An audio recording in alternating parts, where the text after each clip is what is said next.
Welcome, everyone, to Nerd Rage Gaming Pokemon Weekly Locals. My name is Dan Hugar. I am here with Moe Dace, and we are about to get started in our first locals of the new year. And to start us off, we have Michael Davidson. I'm not even being sarcastic when I say top player, Michael Davidson, playing against Sky Dela Cruz with a Gardevoir versus Charizard Pidgeot matchup. And Mo, I read Adam's name on there. This is actually a pretty interesting matchup, especially on Charizard's end. So we're starting with Michael. What's Michael trying to do turn one? Yeah, pro player Michael Davidson is Yes. just trying to make sure that he gets down maybe just like a curly or a Ralts or two. I'm jumping the gun, because I'm just so used to going second and then you get that turn one TM evolution off to where you just get Curlias in play. They just skip the whole summoning sickness or, I have to wait a turn to evolve. So he just wants to get down a bunch of Ralts right now. And he doesn't even have to get a bunch of them, just, enough to maybe get a Curly or two next turn. And then still being able to take a turn off or going into that turn two rare candy Gardevoir, because this is not slow Guardy. This is what, Dan? It's Turbo Guardy. And Turbo Guardy is a little different. And by a little different, I mean, it actually literally is only a little different because the rare candies are the big difference maker to enable Michael to take a lot more turn two aggression, where with Slow Guardy, if you go first, you're attacking turn three, since there's no way to cheat a Gardevoir EX into play. And so now we are actually seeing Michael get off that Ultra Ball, discarding the 2 Psychic Energy, and Mo, what's he going for? Well, Guardy go fast, and Guardy need to go fast with Greninja, because It's a Radiant fair Greninja's point. in Roaring Moon, it's in Raging Bolt, it's in every deck that go fast. So you need Greninja to go fast. Yes, and normally I would say 100% yes. The question is whether or not Michael has outs to more Ralts, because that really is the difference maker. And Sammy, I don't actually know. Michael didn't share if this is the one from Toronto or if he's tweaked the list at all.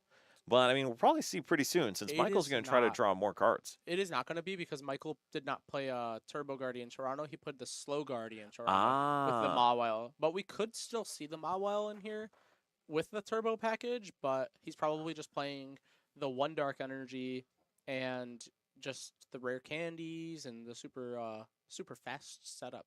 and the super fast setup does not include more than one Ralts, it looks like, which is a little unfortunate, but Michael does know that Sky is not taking a knockout turn one. And Kat, I agree, Radiant Greninja is just an extremely good card. And we see Michael pass over to Sky, starting with the Arven. And is this good old classic? It is Trolleyzard. So Mo, tell us about the trolley. Why is it so good into Zard? BRB pulling up Twitter, because I think this might be Isaiah Bradner's list. So we can talk a little bit more about it once I pull up the list. Excellent. Well, so in general, I can talk a bit about it. So the trolley really is there to just get that great turn one setup. So Connor Chiappetta and Brian Oakery have been 2 local players who they started playing for Nest Ball, for Poffin, for Ultra Ball, really just giving themselves the best chance to set up. And playing the trolley kind of takes it to another level, because you only need one card to get a full board, and that saves a ton of space for other stuff. So as Mo is still scrolling through Twitter, we'll look at Sky's board, which, I mean, that's just perfect. Is there anything else Sky would want there? I think that Sky has everything that they would like. If this is the list that has the 1/1 barrel, maybe you would like to have that. But versus Guardy, a 2 retreater kind of gets stuck in the active spot, because 2 retreat means that your opponent can go, okay, counter catcher up the barrel, and let's Roaring Scream with that Scream Tail, doing 20 damage for each damage counter on this Pokemon. And Psychic Embrace puts what on Pokemon? Damage. Damage. Damage. Damage. And so I agree with you, and I actually think Babero would be more of a liability than a benefit. And there's another reason why I think going for those 2 Duskulls the move, because Michael is kind of limited on his board right now. So if Sky has an opportunity to clear all of the Gardevoir line from Michael's board, that would be huge this next turn. Surely Michael's going to find some. You play 4 Buddy Poffin, you play 2 Nest Ball, you play... well, he's already down 1 Ultra Ball, but you sometimes play an Artizone or you play another Stadium. Come on, Michael, you need to find it. Well, we did see a couple Curlia, and we saw a Klefki, but man, we have not seen much else. So we are going to be able to draw with this Curlia, which is good, but we are struggling here. Oh, Secret we see a box. secret box. That could be Okay. that Buddy Poffin. That could also be a TM Evolution. Did Michael attach the energy this turn, or was that last I turn? think he attached last turn, so there may still be an opportunity, but we'll see what Michael decides to do. Do you think that he goes for the TM Evo here? There's not really much you want to do versus the Charizard matchup, except really just amplify your setup by getting your Pokemon in play, so that way they can't like just target down these little Pokemon. So if Michael only has the one Curly on play, it is surely getting knocked out. Well, and because it doesn't even need to be gusted to get knocked out, Sky could just use a Dusknoir and just pick it off the board very quickly. And we do see the secret box. So, Mo, you talked about Buddy Poffin. What else is Michael getting here? I think he might just grab the Moonlit Hill or whatever stadium he's playing, because that might be a way to discard future turns. You just thin it out of your deck, so that way you're drawing better cards. He's also grabbing the supporter for next turn, and then maybe that Bravery Charm if he doesn't want to if he doesn't already have one in hand and wants to grab it. But it's not necessarily the greatest thing to grab the Buddy Poffin, or not Buddy Poffin, the Bravery Charm, just because if you don't really think you could use it and you have like a research in hand, maybe you don't, but I think that he's not going to forego it because he has those follow-up plays, and he doesn't grab the Team Evolution, which is interesting to see. So the Bravery Charm is definitely interesting because I think it's primarily going to be used to just crank up the HP of those Charmanders, of the Rotom, and then also makes Radiant Charizard a terrifying Pokemon. So we do see the Forest Sealstone used by Sky to get that Charizard EX out. And to be honest, I don't know if the Bravery Charm is ideal in that list, but Brandner's probably a good one to ask. But so, Mo, we see Sky putting down a bunch of energy. We've used the Forest Sealstone. What do you think she does here? Do we go for a Gust on Curlia? I think that you don't need to if you can just get Rare Candy Dusknoir, right? I would But agree. if you can't do that, then yeah, you just bosses order that Curlia and say, okay, I know you play Rare Candy, but what are the odds you find it? I would agree. And evolving into a Dusclops is definitely good because it still gives Sky an out to do something tricky next turn. Dan, it's not good. It's terrifying. Well, that is terrifying. To be quite frank with you, I think that it is terrifying to see your opponent get that out, because now you're like walking on eggshells thinking, wow, my opponent, could play a Lost Vacuum, which this list does if it's Isaiah Bradner's list. There's a Lost Vacuum that you have to play around for your Bravery Charm. Additionally, there's a Dusknoir you have to play around if your Pokemon is Radiant Greninja or less HP, which every deck in Gardevoir is frail besides the EX, but the EX is weak to Dark, so it's also frail because it's weak to a Charizard EX. Yeah, there's no tanking that's going to be happening here. And we are going to see Michael have the Rare Candy in hand, but I don't know what else he has to be able to draw. We'll see the refinement. Buddy Poffin, don't need that anymore. And I think he just wants to see some energy in a Guardi EX. Oh, we get the Ultra Ball, so we can attack here. Well, Michael discarded one of his Gardevoir EXs with the secret box, so he has. I know Michael prize checks, but I didn't really see him. Oh, never mind. Is the Gardevoir in hand? There's a Gardevoir in hand, Never so mind. we are golden. He had double Guardy probably then. That's fine. It's fine. I think he. I Well, think he we does have have one Dark four. Energy in discard though. So we see two. Oh. Oh. Are we going for a Mind Bend? I Dan think Hugar? we are. And Mo, tell us about this play. Why do you think this is a good move for Michael? I think Michael might just be going for this because there's no Pidgeot in play, so a Professor's Turo scenario might actually not come up. Or Or it does. I could top deck straight into it. Now, is there possibly a Rare Candy? There's a Rare Candy. Okay, well, Sky, good job. It's been nice. So, Mo, I guess question for you. Sky, like, right off the rip did that. Was that the right choice there? In the long run, we might see that it's actually not the right choice, because now you only have 2 more Rare Candies for Pidgeot, and Pidgeot EX is a very good Pokemon. I think in addition, we might see that Sky just, their hand fizzles out. Okay, the Collapse Stadium, cool and all, but you don't really have much past that. Yeah, sure, you're taking 2 prize cards. You might be ahead on the prize trade, but is that really going to be it? Because you could take 2 prizes on a Gardevoir EX, but that's if you find Boss's Order. You're already down 1 Boss's Order. These Charizard decks only play 2 boss. You They don't play have some- Pidgeot EX up. You don't, and you don't have access to Counter Catcher, because I refuse to believe that there's going to be a point in the game where Michael is ahead on the prize trade until the very end if he takes the last 2 prizes. And right now, It's looking a little rough for Michael, but that's the strength of his Gardevoir deck. You play your Ionos, and you put your opponent to low, and then you swing big. That means that this lost vacuum might not come up because Michael or Sky has to draw into it. Well, Sky did draw into the And Pidgeot EX, so Rare there's Candy Pidgeot, oh, yes. that's just insane. So Sky's gonna get whatever she wants. But going back to Michael, we do see the Gardevoir EX. We have the Drifloon. We've used the Curlia. And now the question just is, does Michael have outs to enough energy to get this knockout with Drifloon? Or Drifloon, excuse me. And Mo, do you think Michael does? Michael does not because the max damage you can do is going to be 300 without any Monkey Dory math. But since the Dark Energy is in the discard pile and Monkey Dory is in the discard pile as well, there's not going to be a possibility for Michael to do this unless he goes maybe Super Rod into Nest Ball for the Monkey Dory and then like hit a Night Stretcher as well. But it's Well, we have an Ultra Ball. I don't know if we have a Night Stretcher. it's a little We're just going to retreat. Oh, and actually, though, this play I like because we are going to be able to hit into that Charizard EX for enough damage where Michael will be able to clean it up with a Monkey Dory in following turns. So still able to take the one shot. The one shot's just kind of spread over 2 turns. yeah.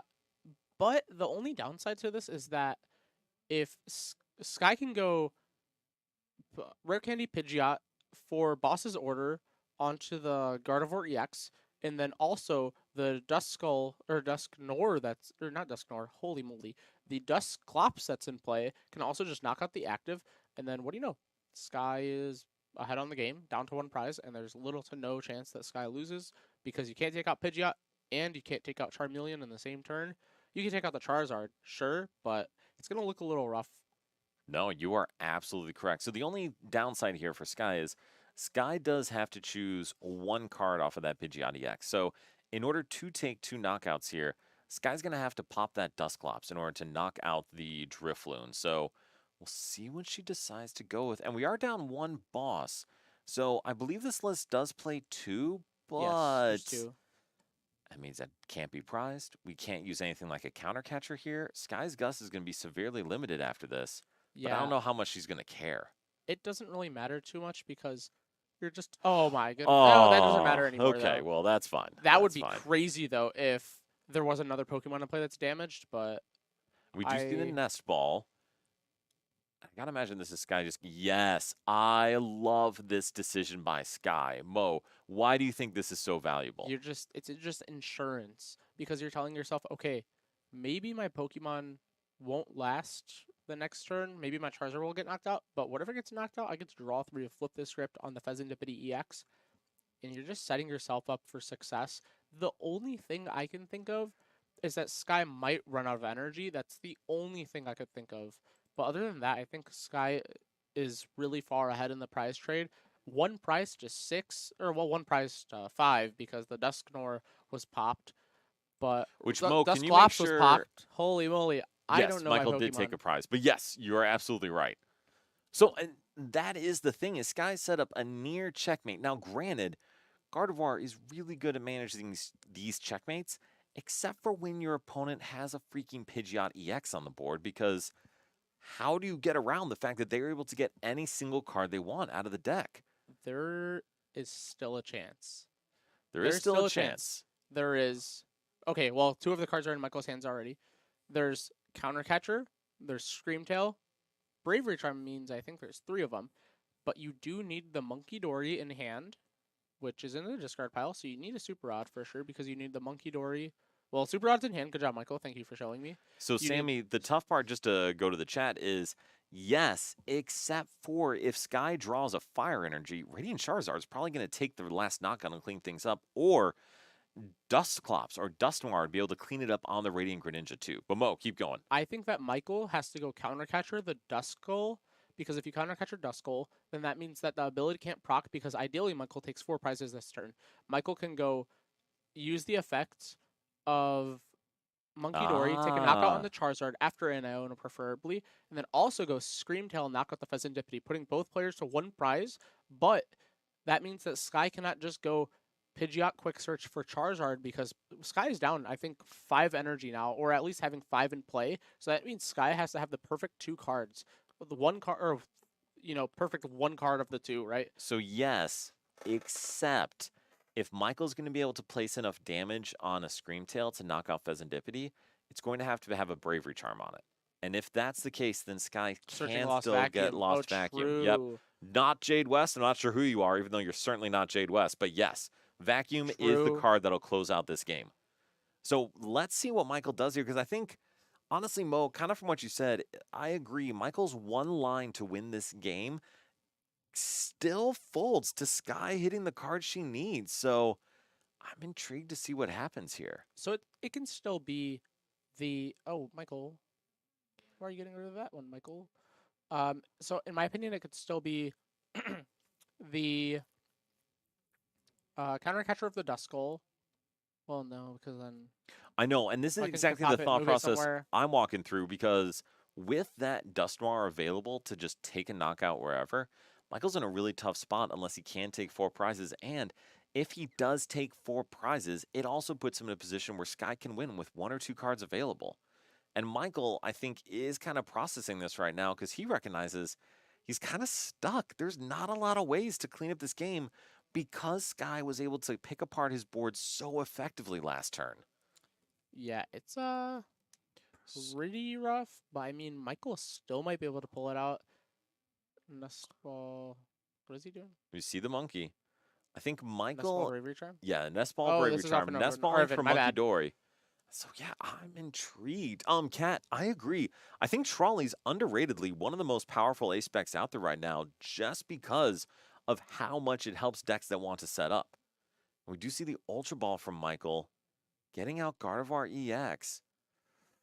So there's still a chance you can there just counter is. catcher up the Charmeleon and then knock out the active with Monkey Dory, counter catcher up the Charmeleon, knock it out, and then force Sky to have Thornton, Rare Candy, Charizard, Super Rod, which you have one candy left? Right. Is it possible? Probably not. To find it off of the Fez plus just the or Fez plus the quick search. So All right, so we do see the knockout on the... Oh! that was with the ability. With the ability. So So- now this is interesting. Mo, you kind of said it well now. That may be the line Michael's going for, assuming that Sky does not play a vacuum. But even if Sky does play vacuum, it doesn't matter. Because Michael can just go counter catcher up the Charmeleon and then knock out the Charmeleon. So then Sky just has to go Super Rod back in Charizard EX. Or maybe not Charizard EX, but for sure the Fire Energies. Go Fire Energy, Thornton, Candy Zard, which is a 4-card combo. You're going to have the Fez, but... Oh, here we go. Okay. This is interesting. Michael going to be able to one-shot. And Sky already is making the hand motions of someone having game in hand and being a little impatient with it. Yeah. But we do see the knockout, and we see the vacuum in hand. So Sky takes the win with that lost vacuum, being able to close out the game.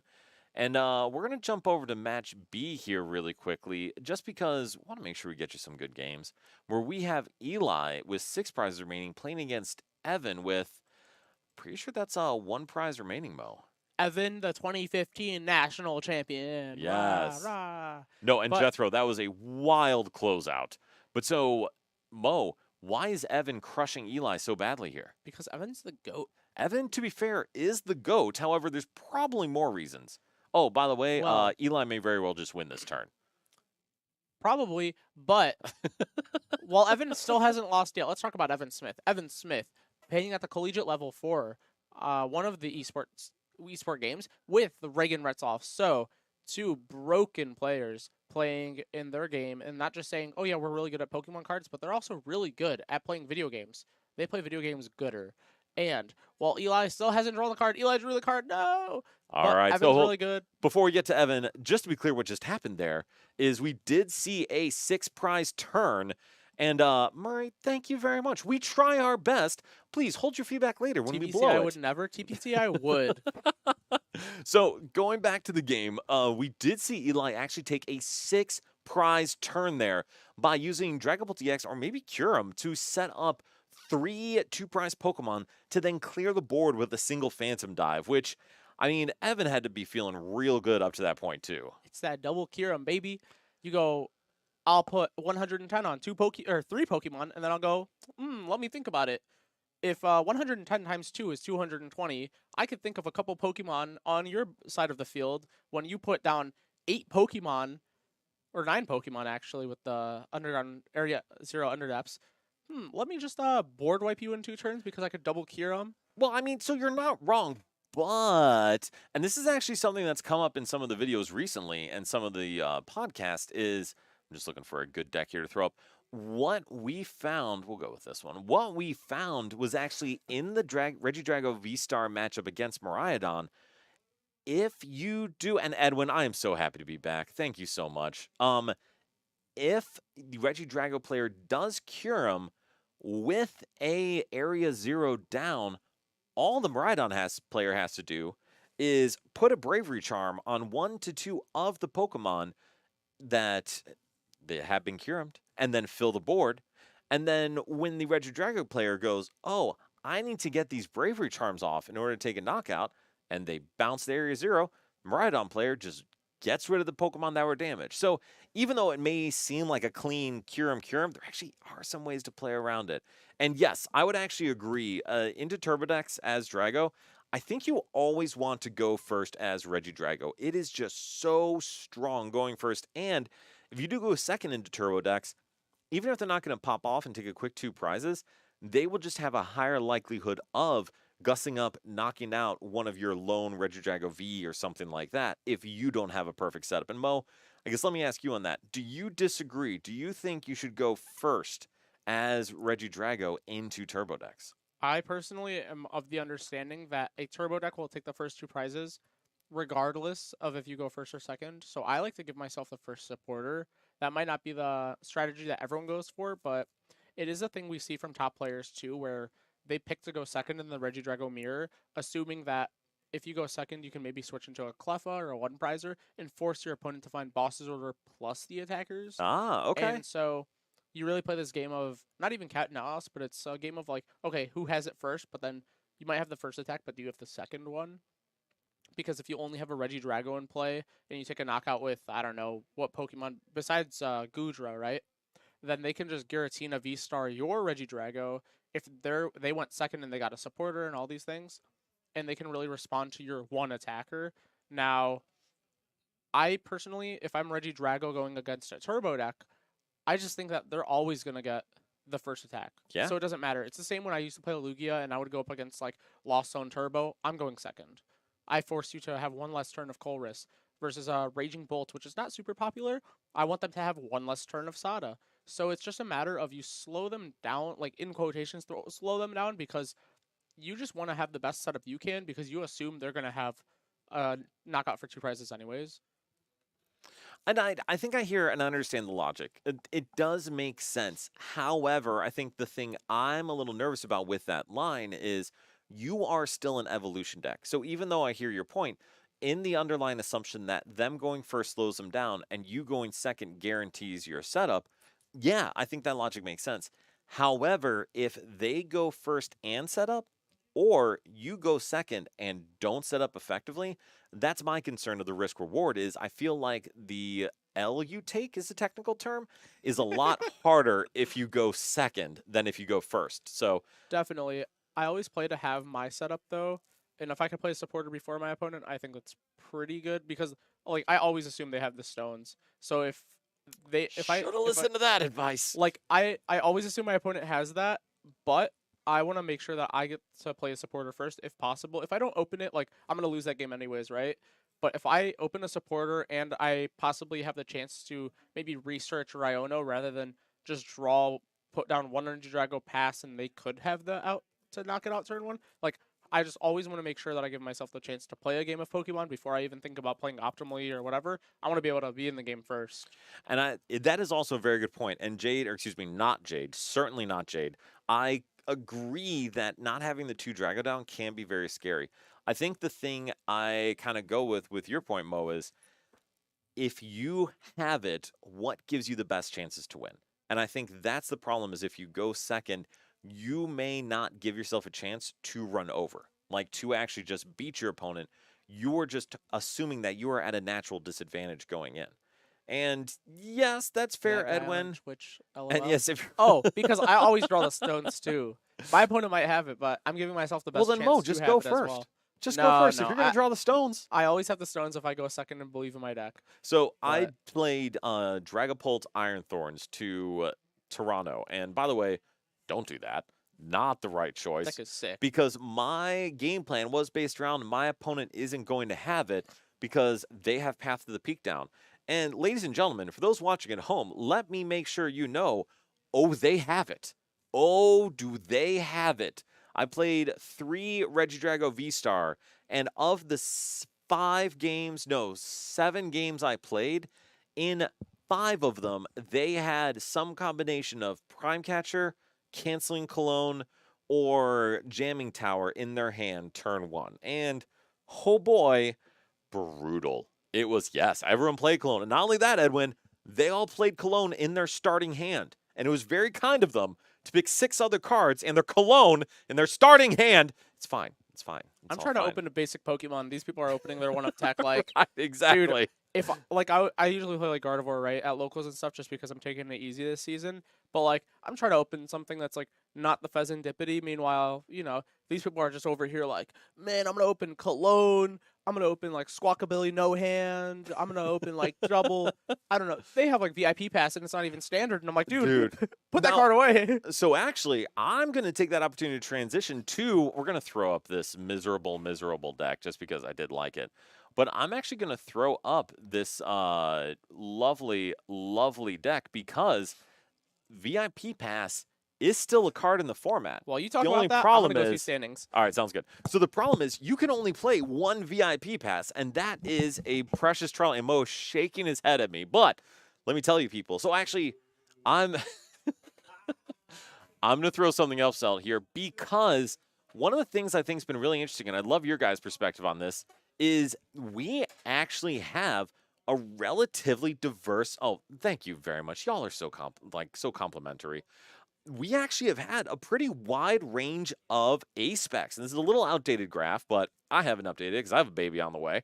But we have Prime Catcher has won a ton, but Precious Trolley is suddenly a very, very good A spec. We have Cape hasn't really been played too much, but we saw Unfair Stamp do very well in a couple events. And Ralph, which one am I missing? Unfair Stamp won in Europe. Yes, Unfair Stamp actually won in Stuttgart, I believe it was. Yeah. And then Precious Trolley has not won yet, I believe, but dude, that thing is in so many decks right now. And yes, I agree. Bradner's Zard list is insane. And I actually really like that combination, Edwin. So Edwin, for those who weren't reading the chat, has said in Zard, he's dropped a Bibero line for Hoot Hoot and Noctowl. And I mean, that's a pretty interesting combination. Rafal here is very impressed as he is sitting here. And so, Edwin, that was actually going to be my question. I'm curious how that Noctowl aids things in moving forward. And Rafal, any thoughts on why that could be a good combination as a support card? Hello, by the way. Hi, Rafal. I'm just hopping in. Just keep us talking, you know. Yeah, it's I really like the idea. There is, kind of like a Terra Zard build going around. So I don't know how it fares when you play like kind of mixing the Pidgeot version plus the Terra version into one thing, playing the Noctowl. But it, being able to search for almost any 2 cards you want. You already get to search for any 1 card you want with Pidgeot, and then the Noctowl lets you do basically 2 of any other card, which can be really good. And I feel like that's actually something, it may seem obvious, but I feel like it's being discovered and rediscovered more and more. It doesn't matter how cool the things your deck can do are if you don't do them all the time. Yeah. So a lot of times the most powerful cards don't do anything super exciting except help you set up. And being willing to like kind of sell out what your deck can do in favor of that rather than text, something like that, to me it kind of comes back to why Precious Trolley is so good because you're choosing not to play Item Guzma. You're choosing not to play Take One Less Prize. You're choosing literally a glorified Nest Ball, but it's so good. Yeah, and now that we're kind of thinking about the Noctowl, something I just realized that kind of reminds me of just a couple years ago when we had the Inteleon engine. You could Yes. Drizzile for an evolution incense to get Inteleon to then kind of extend your searches. So if Pidgeot's not getting you enough, you could Pidgeot for Noctowl for Arvin and Rare Candy. You know, like something like that. Which is something you see constantly in the Terrapagos Duskmar decks, because Yeah, you that's just chain the your engine. searches. Exactly. But the downside with Terrapagos is you cap at 220 damage, which is good, but it's not Yeah, Zard 330 does damage. big numbers, Zard. Yes. So and yes, I believe Charizard is so good. So that's actually something I'm really curious to see as we move forward into San Antonio, into there's Birmingham, and then I believe there's a Brazilian regional this weekend too, correct? Yeah, Or I next think weekend? Birmingham and Brazilian Regional are happening the same weekend. I think next weekend, and then Yes. 2 weeks after that is San Antonio. It's actually 2 weeks from now, because the week after those are San Antonio. Ah, gotcha. So yes, I am very excited. Dan, it is a pleasure to have you here. Thank you. And yes, getting that set up is just so good. And so I'm really curious to see if we keep seeing cards move towards that, where decks kind of decrease the number of attacks, power cards, and just go to, if I just set up more effectively than my opponent, I just win. Yeah, I think we've even been seeing it with Azul GG saying, heavily preferring Zard without Dusknoir, just saying you want consistency. I don't know how many Zard players necessarily agree with that, but I feel like it does mean something coming from such a talented Zard player and just good player in general to say, hey, like, does Zard really even need all this extra stuff? I'd rather just be able to play the game consistently. And, he might be wrong because the list we're looking at right here plays Dusknoir in it, one Right. regional. But even if one of the best players in the world has those thoughts, makes a lot of sense. So I'm very much on Team Omnipoke, the channel that brings you guys everything Pokemon, because Joe from Omnipoke makes the most boring decks I have ever seen in my life, with a few exceptions here or there. And I absolutely love it, because Joe's philosophy is exactly what we're talking about here. If we play the game, you just win. So why would you build your deck to do anything else other than play the game consistently? And I don't mind to Rotom. It's a very Japanese thing, and it's very good. Man, that's 2 more Rotom than I want to play in the first place. Yeah, they really seem to have a preference for it. That Dragapult list that won the regional in Europe played it. Obviously, that deck didn't play any sort of draw engine. It just Right. played, I guess, Dracloak, but it didn't play Sure. Pidgeot, so it had a little bit of extra boost. The 2 Rotom is interesting. It obviously sucks starting it, but if you're also a deck like Charizard, where once you evolve your Charizard, you're almost unkillable. Sometimes I'll give up my 2 prizes. It makes me stronger. I know you can't knock me out, and I just go from there. So I'm actually going to throw up this list because we were talking about it a little bit. And I personally think this is one that is a little underrated. But since we're talking about Noctowl, and we're talking about just doing the thing, why not play a deck that does the thing with a very high damage cap attacker that has higher HP compared to most of the meta and can do that high amount of damage turn 1? And I'm talking about Palkia. And now, I will say, this deck is underperformed, but Rafal, I mean, can you tell me why this deck wouldn't be good? Because it seems like it has everything. Yeah, I mean, I know that its Zard matchup is apparently quite poor. Well, that's a Is problem. what I've been told. I haven't played it a ton, but if Zard manages their bench and doesn't get kind of rolled over by an early Greninja play, this deck probably runs into some of the same issues that Trapagos Dusknoir runs into, where Trapagos just kind of doesn't do enough damage. You have to use your Dusknoirs to then chunk a Charizard so that Trapagos can knock it out. It's just kind of a weird matchup. And with Palkia here, you kind of have the same situation. You're basically never hitting 330 unless Zard lets you do it. Right. And you don't have that additional little boost coming out of something like a Dusknoir. Although you do have the Kieran for a bit of a boost. So I think that's kind of the issues this deck runs into. I don't know how good the Zard matchup is, but I think any deck that can run Noctowl, Palkia, Radiant Greninja, it's hard to say it's a bad deck because it's just so strong. And I think that's a key piece of the strategy is you're right. You do not have the reach one-shot anything damage on this deck. Instead, you have, I can one-shot almost anything early with Palkia, and I can snipe and clear the board with Radiant Greninja, but you're right. it's almost similar to Dragapult in a way where if your opponent gets 2 stage 2 EXs down and they're clean, you kind of just lose the game. Yeah, it definitely at some level, depending in certain matchups, relies on your opponent kind of making mistakes, overbenching, giving you stuff to knock out.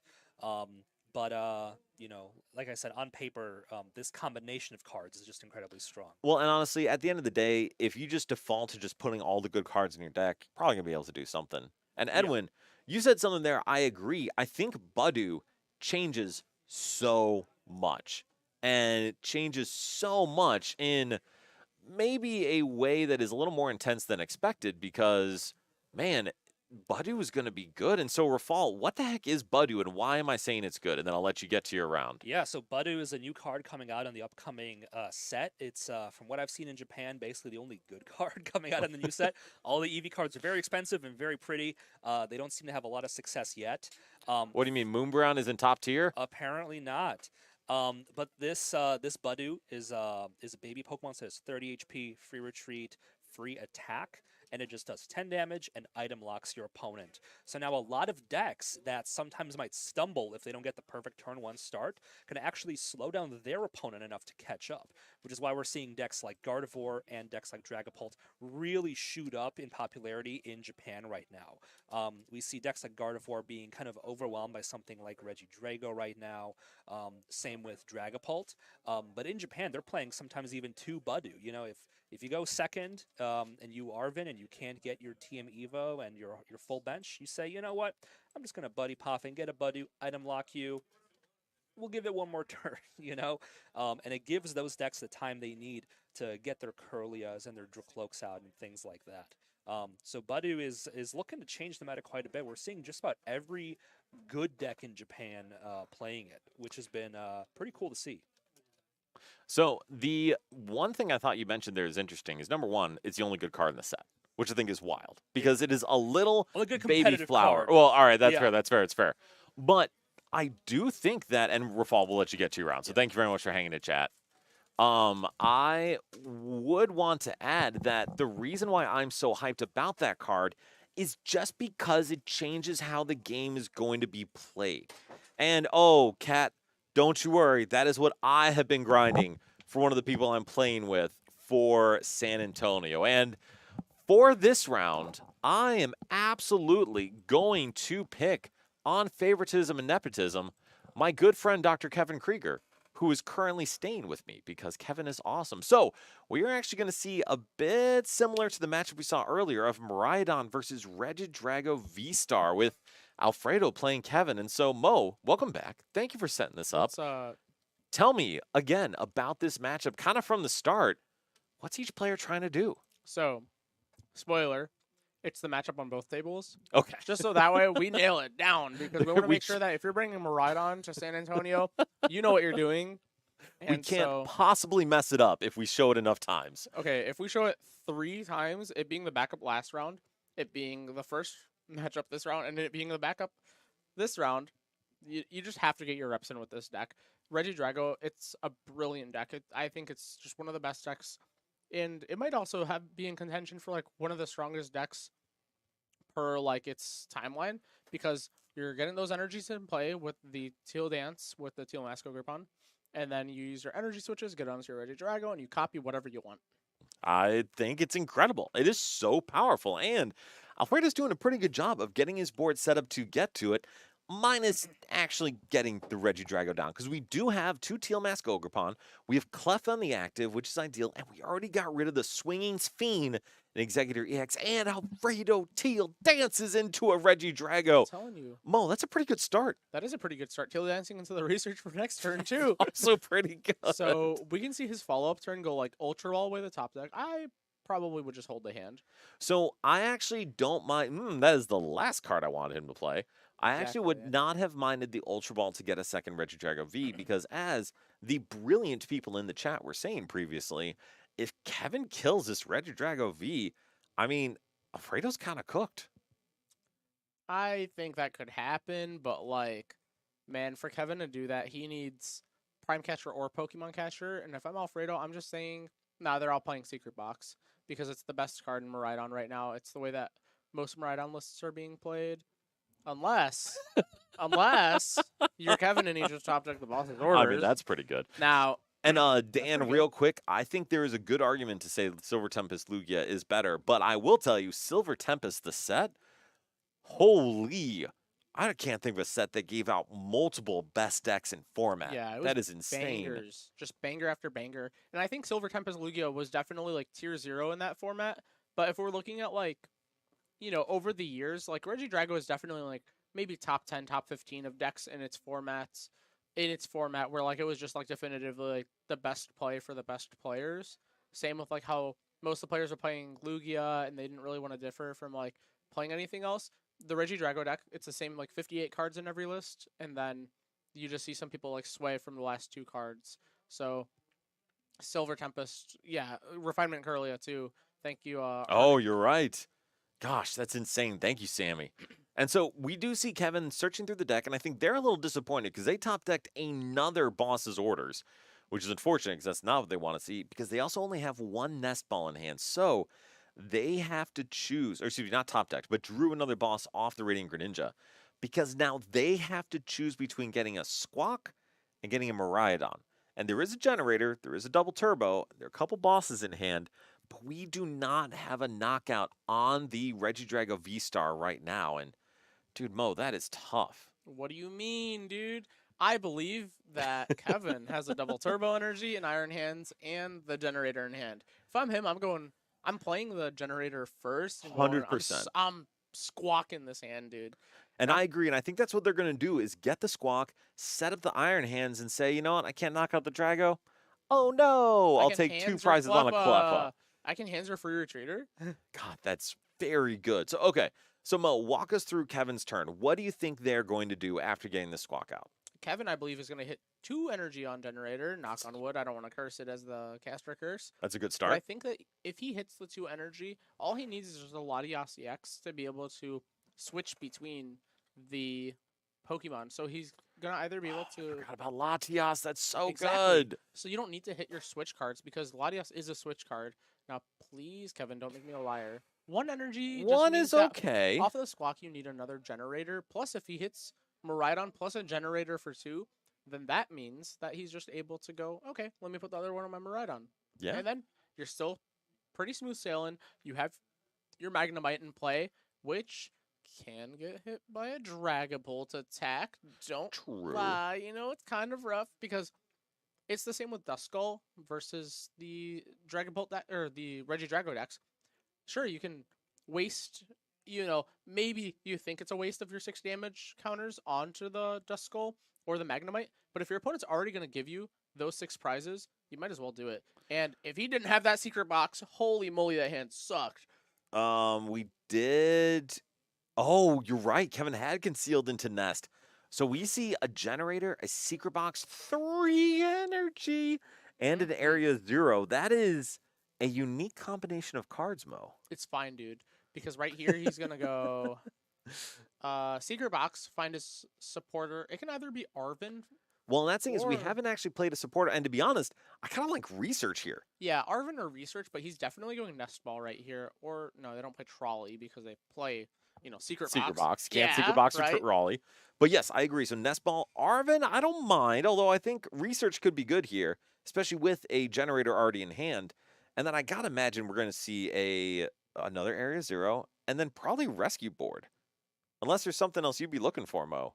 Yeah, No, perfect. Definitely the Rescue Board because right here he's just like, okay, man, it would be nice to. Oh, sorry. It'd be nice to have my setup and find the Latias and whatever, but I think he's just going to be able to go Rescue Board and bring on this hurt, dude. So, Sammy, some of the Moraidon in Japan, especially in a Badu format, are going to more of a 50-50 Arven research split, simply because Arven is a very bad card if you can't play one of the cards you search from it. So, but we do see the Forest Sealstone. We gotta imagine we're going to see the Nest Ball from Moraidon here to then take advantage of that Forest Sealstone. And yeah, looks like Kevin is going all in on knocking out this Cleffa with Iron Hands, and I don't really mind that. Definitely. It's not too bad. I think that... So Kevin got Nest Ball off of the... So Kevin did get an S-Ball, and searching out with that tandem unit the Pikachu, which, side note, still super hyped I pulled one of those guys. And then True. that's it. So no Raikou, no Raichu. Did we prize all of those? Maybe he just doesn't want to put him down yet because a Dragon Bolt attack can take out the Raikou or Raichu since they only have 200 HP, and then also take out the Magnemite, which, like, the Magnemite, it's not about the prizes you take, but it's about stopping your opponent from being able to just go and see, like, the Raichu's in deck, but it's Okay, stopping we your get opponent one. from being able to go No, like, Raichu is in there. So I hear Yeah. you, Mo. I hear you. And even if Alfredo does that, he still has to take 2 more knockouts. but you stop your opponent from having their big hitter plus your opponent from having their energy acceleration. So when you're And able that to is utilize true. it, that's cool. Like, sure, he can knock out the Squawkabilly and the Magnemite, but it's not as important. It is not, but we That's do rough. fail that 3rd generator. So we got a total of 2 energy off of 3 generators. And Kevin is not going to be pleased about that one on the ride home. So they will only really be able to Iron Hands EX's Cleffa, which, to be fair, is not bad. But I'm sure they would have liked to do something a whole lot cooler. Definitely. I think that's all the more reason why you want your Magnemite to live. Because if your Magnemite gets knocked out by this Phantom Dive, if that does come out, or the swinging The swinging Sphene could be a thing. We see the V-Star, we see another Regidrago V, and the research clean hand, and whoop, we are moving here, Mo. If there is no other Pokemon reaching the discard pile, then we will see that the swinging Sphene will be the attack used. That is true. And I, I cannot say it enough. I don't think we have knockout right now. We do see the Area 0 bounced, and we see a Boss's Orders, an Iono, a Superior Energy Retrieval, a Mew, and a Regidrago V-Star, and homie, that is not enough to even attack here. Is Alfredo going to have the V-Star? I think we're going to have to V-Star very early here, which is, man, that is tough because you really want to say that. Oh, Dude, like, these are really good cards, but when you can only pick 2 of those up and 3 energy switch off of the 7-card mill, it's So- sad. Plus your Prime Catcher. The Prime is pretty huge. The energy switches are pretty huge when, like, you didn't even get to use any. well, so here's the other part. We still don't have an attacker outside of the Swinging Sphene, which we guarantee 2 prizes with Swinging Sphene, so that's okay. But we still need an energy and an E-Switch, so it's probably going to be, yep, Vessel E-Switch. And dude, what a bunch of resources burned for that hand. That is very unfortunate for Alfredo. That is really rough. So, So- Mo, are we swinging the Sphene here? I think you have to swing the Sphene. And I think the Pokemon, if you hit Tails and hit the Pokemon on the bench, I think the Pokemon to knock out is going to be the Pikachu, funny enough, because you want to stop your opponent from, like, being able to, like, really go wide with that Area 0 underups. Because if there was an energy on the Moraidon, then yeah, sure, you take it out. But there's no energy on it, so it doesn't really matter. Kevin can go for another Pokemon anyways, but getting rid of the Pikachu means that your opponent can't go wide with the Raichu. Wait, did we just teal dance twice and miss another grass? Brother, I I would not have done that. have but questions. it's not me I have playing, it is many- someone else. We are That- not attacking this turn. Mm. My goodness. Kevin, you got bailed out, buddy. Oh, And man. Kevin's going to be able to really respond. The V-Star's already used, so when Kevin puts down that Area 0 underdepths, he's going to be able to just go, all right, this stays in play for the rest of the game unless you play, what, a second stadium? Sure. But you got to find it. You cannot V-Star for your stadium back to bump my stadium, and I'm just going to go wide, go wide, Yeah. get aggressive, and really take out this Regidrago V-Star. Well, so now Kevin's stuck question is, wait, I expected this to die. I don't know what to do from here. And we did top deck the Raichu. So I think what Kevin's really deciding is, do we conceal cards here? Or do we bounce this stadium to fill the board and try to go for a knockout with a Raikou or something? So Mo, what do you think is the move here? I think he's chilling because he has the Forest Seal Stone, so he can always V-Star with that Raichu. But like he had the stadium in play stadium in hand from the secret box. He's always able to fill up his board anyways if he didn't top deck the Raichu. The biggest thing was that he Arvined for the Forest Seal Stone last turn, and he had the stadium from the secret box last turn. So he always had a follow up. He just didn't expect to keep 2 energy on the active, which really comes in big when you consider things like swinging with what is it? The swinging with things like the Raichu, or not Raichu, The Raikou. Raikou, Yeah, because there's two absolutely. Pokemon, they sound similar. Swinging with the Raikou, even though it's one Pokemon, it's still 20 more damage. It And is. that 20 more damage makes a difference because now he's swinging with So and right now at the math of 11 Pokemon on 80. the bench, 8 on Kevin's side, 3 on Alfredo's, we are hitting 240. 240 with Raikou, which is not quite there. But that is okay because it is certainly enough to knock out anything on the bench for Alfredo if Kevin is able to hit a generator. And I think you could also use Magnemite here, but to be honest, I don't think you want to. Because even blowing up this active Regidrago V-Star, while it feels good, like that's kind of tough to use that many resources. So what I imagine Kevin does here is get a generator and then try to find a way to gust and knock out maybe that Regidrago V on the bench, unless Mo, you're seeing a different line that they should be taking here. I think you play the generator. If the generator doesn't hit 2 energies, then you do go for like the Magneton onto the Raichu and then really pop that Regidrago and then go from there and say like, hey man, I have to hit something, but you also have to hit like what energy switch energy, which last turn you didn't really do it. He did not. He did So not hit it. I think the importance of taking out the Regidrago V-Star is pretty huge because your opponents are already down their V-Star. They showed you that they only have one energy switch in hand that they didn't play to get the attack off, and they showed you that they don't have energy, they only had the fire. So, like, sure, your opponent could get the V-Star energy switch attack. And we see the V-Star flipped for Kevin. Exactly, but all you need is, you just need Bundle. You need Bundle plus Moraidon knockout, so that's a problem for the future, but, like, you have enough with the Raichu to knock out the active now. Yeah. I think you're chilling, but you do need the Latias too. You would need the Latias in order to retreat and go into the Raikou. And so we do see an Arvin off that Force Seal Stone. To be honest, I got to imagine this is either a Nest Ball or a Generator. And Dan, what would you like to see, my friend? Hit us. We do see an Experience Share and a Heavy Ball. So That's Latias right there. yeah, my guess is Latias is prized. But if we get Latias, we don't have an attack with Raikou. So, Mo, I'm intrigued what the decision yeah, true. is The here. Raichu can't attack then? No, I can.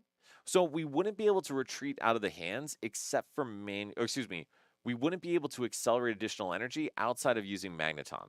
No, you bench the Raichu, you Magneton to it, and then you Latias. Oh, and we go have something else. Bundle in the prizes. Interesting. So Latias is not in the prizes. I mean, the Latias has to be in deck. Maybe you don't want to bench the Latias right now, but yeah, like Hector, you mentioning Magneton to Raichu and Raikou, then bundle up something, KO it with Raikou. You could do that too, and then just leave like the Raichu on bench as like a nuke button. Interesting. Going with the Regidrago V. I don't know how to feel about that because if your opponent knocks out the Regidrago V-Star and then they like have a way to go like Super Odd back in the bundle or Night Stretcher it and then be able to use the bundle again if you don't get a single prizer, considering you're down the Cleffa, and you have to bench like the Radiant Charizard, then like you don't have anything that's really beefy over the 220, 230 HP mark. So then your opponent can just bundle for game if they find a recovery for it, but we'll Interesting. see. So we actually are going to use the Magneton here. Are we about to manually retreat? Oh my goodness. We're going to use the Magnezone. Or Magneton. Magneton's We gonna are go going to ahead and do slap that. the energy on Moraidon. Oh, I actually love this play. So this is a ton of resources, but Iron Hands has kind of outlived its usefulness. You can go into Raikou.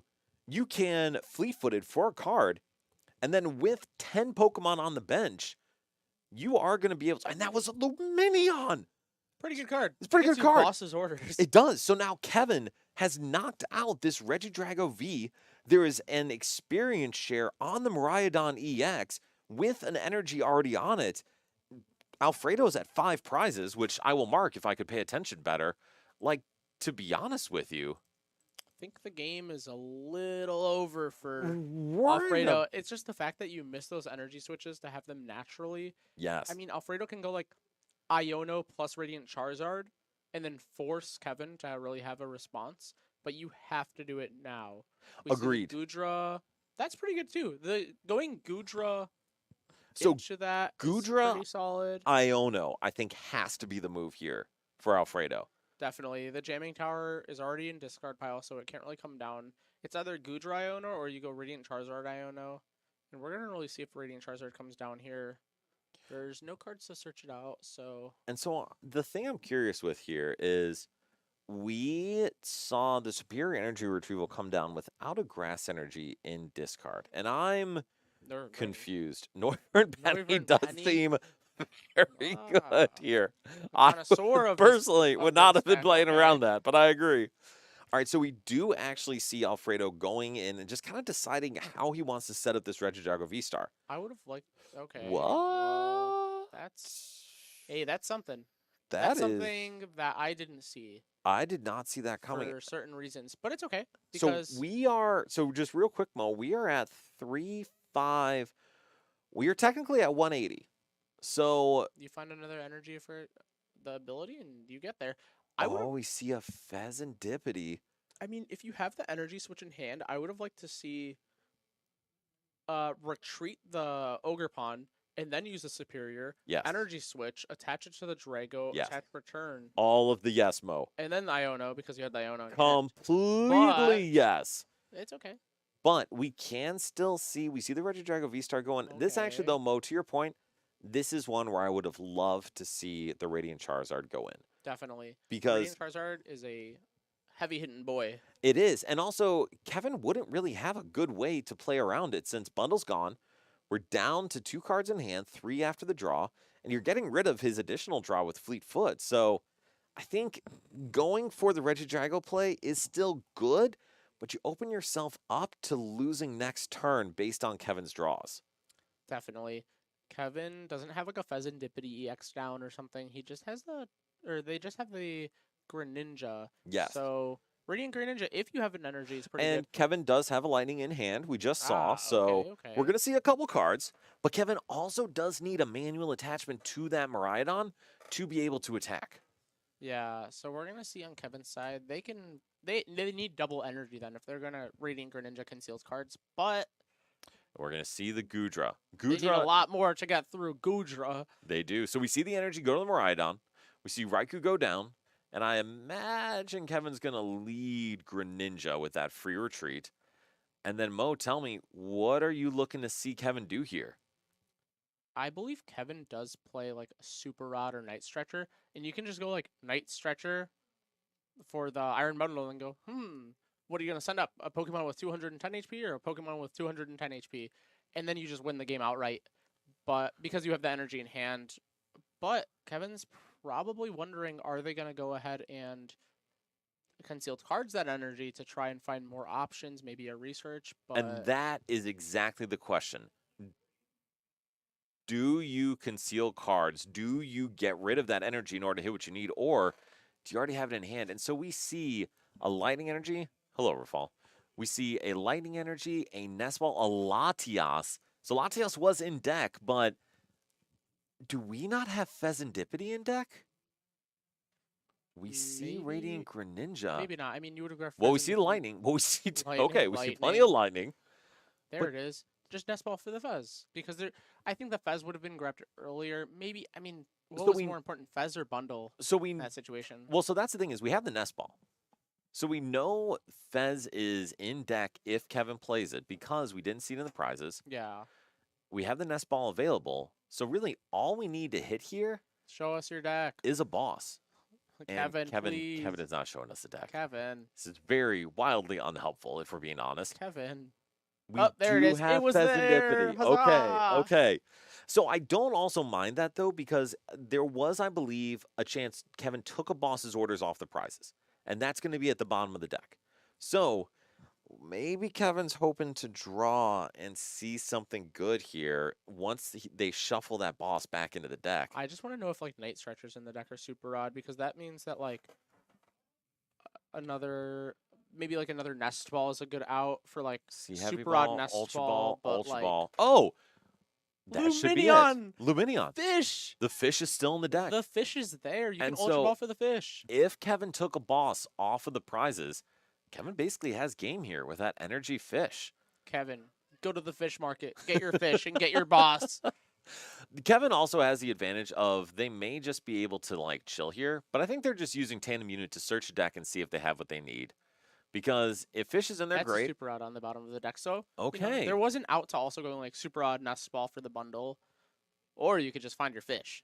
So the only issue is we can't play fish and bundle this turn because our bench would indeed No, be you can fish full for boss, right? if boss is in deck because there was one boss prized. I believe.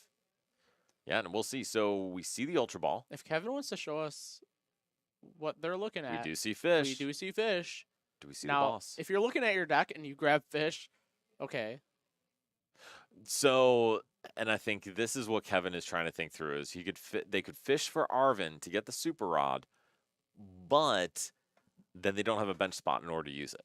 And so in order to get one, they would need to bounce their own stadium and then put another one down to open up space. Yeah. And so Kevin is just kind of stuck here. That's telling us that they prized the boss's orders and didn't grab it off the boss, or else we would just see that fish get slammed. Yes, absolutely. And so it looks like we may still see the fish because Kevin's kind of stuck otherwise, unless they want to pass. And passing against Regidrago V-Star with the Regidrago V-Star in the active and a decent sized hand, it's a problem. But we see we're going with the Mew. Why? Mo, can you tell me why we're going with Mew? Playing around Iono, I guess. I guess. Yeah, I mean, you can swing into Regidrago and then. You No, can't really because you not don't have any really. dragons in your discard. Well, I'm talking about with Moraidon, but Oh, yes. maybe that's not as beneficial as boss there. Last generator's there too, right? I believe it was So- a boss and a nest ball, unless Oh. those in the chat All saw the something different. all the foils look the same to me. So shiny. So shiny. That's what happens when you're a doctor. You can afford it. Yeah, And this very decision rare. I love. Motivate may actually be the move here, and I That's think not you're on the right, bird, Sammy. dude. All right, we'll see the Mew for 2. Dan, that's not on the bird. Ooh, We don't see the motivate. we do not see I the wanna see Motivate the play. Motivate. I actually would have loved to see the Motivate too. So we do see the manual attachment to Moraidon. I think we're just going to pass with Greninja in the active, although I would actually love to see Kevin retreat into Pikachu. Yeah, and then force the swinging Sphene. Yes.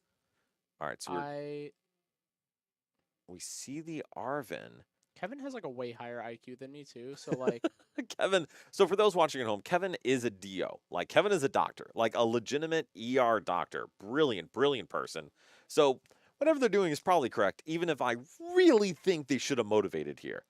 Because what I also would have loved to see is a motivate with a bravery charm on it, so they couldn't take 2, so Alfredo couldn't take 2 prizes. Instead, we are going to feed a Mew EX, and Mo, I don't love that. it's okay. Okay. I believe. I'm glad we had this talk. I believe. So, Kevin's gonna draw the stones here. probably. But that's the Pokemon I wouldn't give up. right. I Of all wouldn't give up the ones. Pokemon that draws cards. So also, Kevin declined to play the Super Rod. Okay. Why do you think that is? Dan, I can't tell you. I mean, that's fair. It's not a secret. I just literally can't tell you. Kevin's IQ is dozens of points higher than mine, but I don't get it. And yes, I think the Motivate Charm was great, not Jade West. Make sure I never call you that. So we are going to see the Mew come down for Alfreda. So the good news for Kevin is that Kevin can still throw down a bundle at any point. What is happening? We just had 51 viewers. Oh, So like, yes, I agree. I would definitely do the motivate because 1, you save your Mew that draws cards, and then 2, if it gets knocked out, Pheasantipity draws cards, and then you can just outright win the game that way. But What I do mean, I know? reaching a point where like maybe I don't you know. wouldn't really- I have so many questions, but it's fine. To be honest, Kevin is still in a relatively dominating position here, so they still have a really good chance to close out the game. The issue, though, now with that Radiant Charizard coming down is, kind of like you were saying, Sammy, Bundle doesn't win the game anymore. Yeah. And so Kevin's kind of stuck, and this is also why I think that Motivate play could have been so good, because you could have won with Raichu. If there's no boss, Kevin would have an opportunity to close out the game on Regidrago V-Star, since Alfredo would not be able to play around a Raichu You and a could've- bundle. You could have been taking knockouts, but you're over here passing the turn. Come on, Right. Kevin. Exactly. That's not the way to play the Pokemon trading card game. So now this is going to be really tough for Kevin. And I think Alfredo may have gotten a little lucky here to get put in a good position. Unless Mo, for Alfredo, outside of just playing like Gudra, is there anything else you want him to do here? I mean, you see my head is like sideways trying to look at this hand, but it doesn't really change much. What are you doing? It looks like we just Gudra, knock out the Mew goo. EX.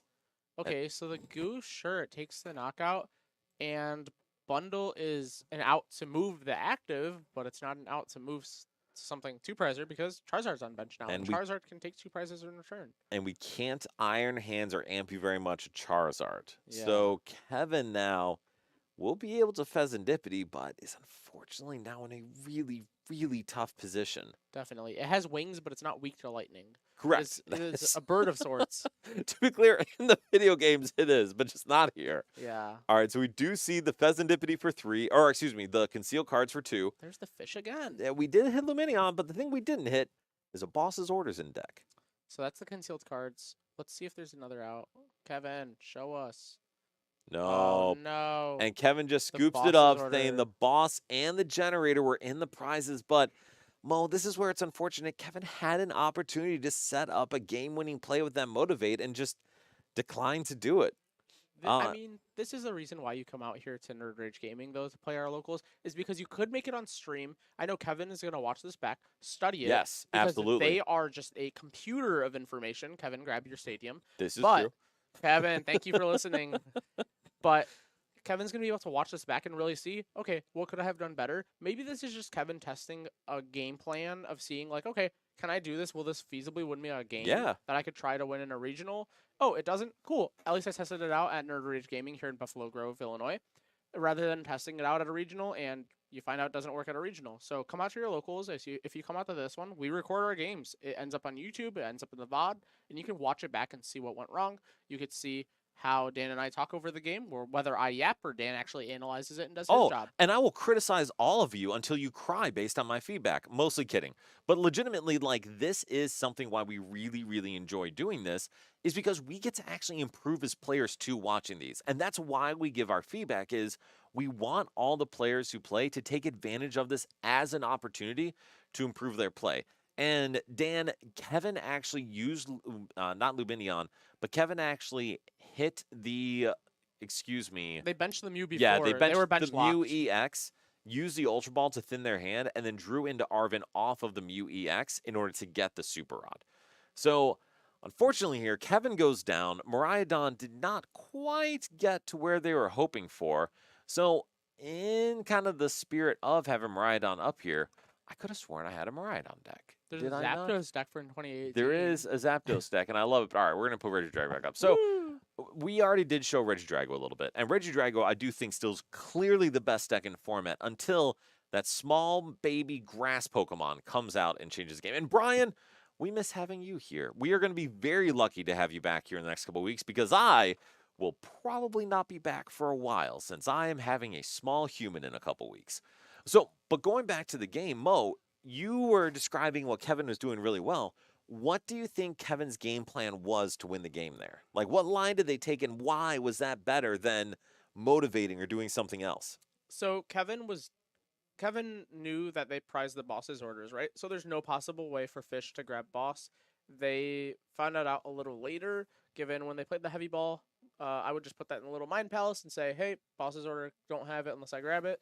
Now, Kevin did have the accessibility to go like Super Rod back in the Iron Bundle, Nest Ball for it. Whether they had the outs, I don't know if I think they had like one more Nest Ball plus the one Super Rod. So they like, had a Nest Ball and an Ultra Ball along with that Super Rod. Yeah, because they could have Ultra Balled for the fish, right? Yes. And just again, to you guys can't see this, but Kevin has their Limitless Series online champion mat that they were not allowed to use because we use the Nerd Rage mats. But Mo, please continue. Yeah, Kevin's better than us. Correct. Not only because Kevin's a doctor, saving lives, literally saving lives. Like, I'm over here, guiding the youth, but like Kevin is literally saving lives. I just make people cry all day. Shout out to Kevin. Yes. Like, Kevin's actually so goated.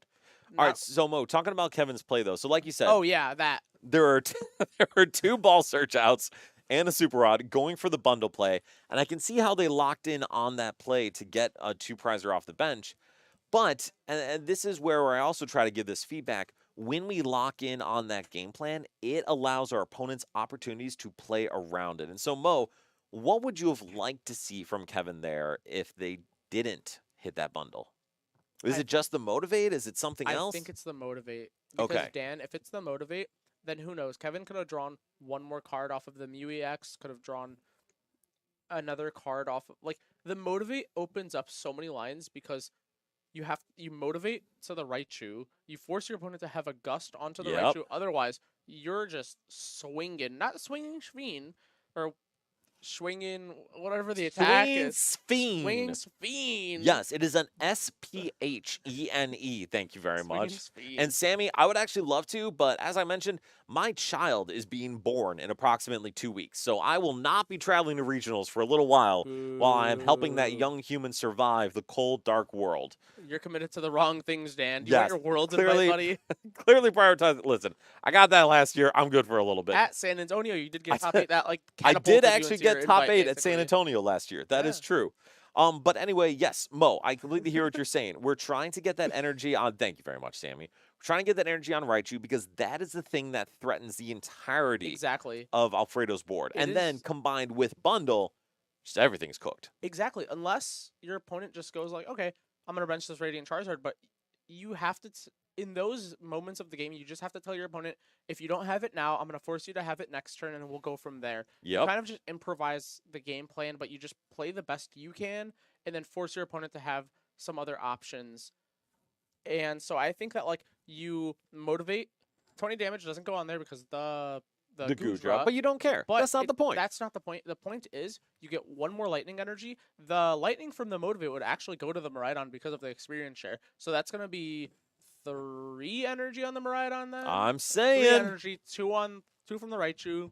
That's 300 damage, and then That's- I think you there get was one more from hand and one you more are good. somewhere, or one more from hand. That's 360. That's enough to take out the Regidrago after using another Goodra, which, if you want to be annoying, you could have put the Bravery Charm on your active too and really made it annoying. So, but and they were actually, Speen at that point. I think that would have, well, actually, that's true. Maybe you discourage them from using Sphene and say, hey, it's better for you to set up a Dragon Ball knockout or something. Yeah. Mo, Yeah. you're playing the big brain plays that I am not catching up on. I love it. I'm actually the best player in the room. Michael Davidson has nothing on me. That's fair. I don't need a top 8 at Worlds to prove myself. Michael also top 8 the last regional, too, just to throw that out there. Yeah, why top 8 a world championship when I can win the Gamers World League Cup? I All right. won 4 of those. So we're going to get back on the, I'm too on the good. topic here. So one of the other decks I do want to talk about kind of going into the next format, and honestly, even just into San Antonio, like you said, Mo, is this is the Guardy? Yeah, that's the Guardy. So Perth Guardy, which I believe is also Slow Guardy, because I don't see any candies in there. So Mo, why is Slow Guardy the play? I think that Slow Guardy is pretty good, especially into the next format, Why because does it have a Tatsugiri? It always has a Tatsugiri. well, I think Tatsugiri. I don't know about that card. Whatever. That's you. I mean, holy moly! To get it out of the active spot, you have to attach return to it. That means you're not attaching to Monkey Dory. Point being, whatever. You It's can fine. also turn We it don't like worry that. about You don't these wanna do things.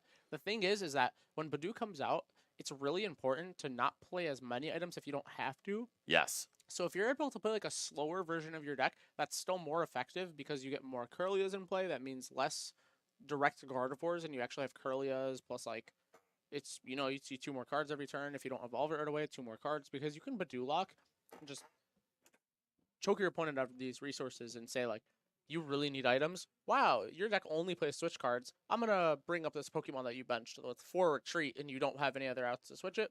And Okay, so well, I set up my board. just to tack that on to what Mo was saying, because yes, I agree. Badoo, for those who don't know, is a new Pokemon coming out in the like Terrestrial Prism, whatever the next set The is. Eevee set. The Eevee set, yes. So, which by the way, Nerd Rage will have some of, and we'll let you know once that is here and available. I'm buying so much. I believe it. So the Badoo is a grass Pokemon, basic, 30 HP for 0 energy cost, does 10 damage, and item locks your opponent. So that Badoo is going to be very, very scary because literally every single deck can play that card. And even though 10 damage doesn't matter for much, what 10 damage does do is prevent rare candies, it prevents Earthen Vessel, it prevents Nest Ball, Ultra Ball, so many different things. And from our best deck in format currently, Regidrago, it prevents Energy Switch. it prevents so many pieces that are so essential to a lot of the decks right now. So the reason why I'm hyped for that card is this game is going to slow down a lot.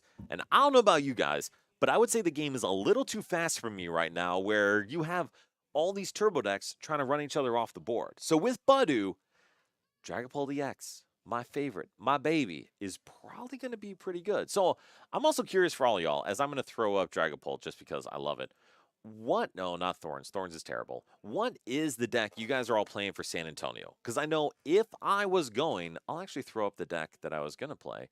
I would probably be playing Ancient Box. Because I think this deck is actually super good going into the format right now. And I mean, Drago, Sammy, is clearly best deck in format. And Jolly, Thorns Pult, oh God, I love Thorns Pult, but don't do it, man. Don't do it. I played it. They just have it. It's just not good. But Ancient, on the other hand, if you remove all the two prizers, because get those out of here, I think this deck can be good. And Jethro, you and I are on the same page, my friend, because I actually think you should play 3 to 4 Great Tusk in an Ancient Box deck. The card is so good at winning in alternate manners, especially into turbo decks. And I don't know why people play Lugia. It's so good. What was I going to say? So Quad Thorns may not be bad. If you do play Quad Thorns, play Prime Catcher. It's always better with Prime Catcher. That's just always the move, because you just want to clear away their threats. And yes, so Ancient, I do think Ancient is so good because you can play a full single prize board, and it's not a single prize board where it's easy for decks to take multiple prize swings against it. You can set up a board where they have to go through 4, 5, 150 to 200 HP guys over and over and over. And into Regidrago V-Star, the best deck in format, sure, they can go for a Q and play, but man, you don't care because you just gust and knock out 3 Ogre Pond. And Mo, so we're talking a little bit about San Antonio. Blender could be good. What would your play be going into San Antonio? I don't know if it's my play, but Dan, do you like metal decks? I love me some metal decks. Okay. Tell me you're talking about a bridge. I'm talking about 2 bridges because we yes. have Reno and Rafal playing it. Yes. Now they're not up against each other because that would be bridge on bridge action, and we're not Greg Smith playing bridge. But that's a story. but please continue, Mo. Now we have the bridge versus Gardevoir. And that's Okay. Guardy. That's Alex Cruz playing Gardevoir. That's gonna be Okay. what we're featuring. But we do have Reno up against Sky, who we saw on stream earlier, playing Charizard. Now, the bridge is weak to fire, but is. with the attack, the bridge has no weakness on its next turn. That's pretty good. And what did you say But Alex was playing? Alex Guardy? is playing slow Gardevoir, so yes. But we do have the attack of the bridge having no weakness, so we'll see what happens when Sky goes up against Reno, if we get time to feature that backup stream. But I'm really excited to see Gardevoir versus the bridge because it's a slow methodical deck that can really hit big numbers versus a deck that plays Dialga and wants to take an extra turn. Both kind of feel like they're cheating the rules of the game where they can take an extra knockout via the Monkey Dory math where you take like a cheeky extra knockout, or with the Dialga in the bridge deck where you just take an extra turn because who said that's allowed? You know, I mean, it's cheating. I mean, it's breaking the rules of the game. It's just straight cheating. So I really am looking forward to seeing the bridge because even though we saw Santa Claus play it last week, we are going to be able to see our sponsored players, Rafal and Reno, play it because Santa Claus unfortunately turned down our sponsorship. Which is unfortunate because, honestly, this is a great business proposition. But we do see Bridge starting off against Slow Guardy. And we're going to see a start with a putting down a Bridge, putting down a Dialga. And to be honest, I think that's all Rafal really needs. And they started playing without us telling them to, which is perfect because we started right on time. Yes, we are on our game here, people. Works High quality for me. production. So we do see the Klefki down for Alex, which is pretty good into most matchups, except for this one. Because it really only turns off Radiant Greninja. Yeah, I think, well, the bridge is from the discard pile, right? So It is. You stop the Radiant Greninja, that's pretty huge.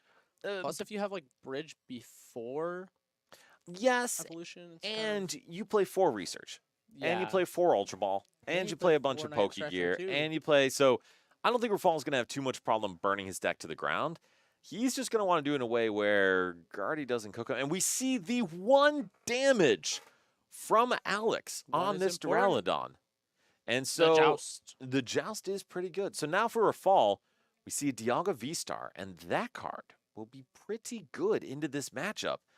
And we do see the Professor's Research. So Professor's Research. yes. So we'll see Rafal draw, and the A spec in this deck is actually pretty interesting because it is the Scoop Up Cyclone. So we see a Metal Energy. We only have 1 in the discard. We have an Ultra Ball, Earthen Vessel, and okay, we are starting to move. So Excuse me, but you don't assume that it's Scoop Up Cyclone. I just know that every deck I play has the possibility of it. They could play Scoop Up Cyclone Penny in their Regidrago V-Star deck. that is an option. You don't play around that?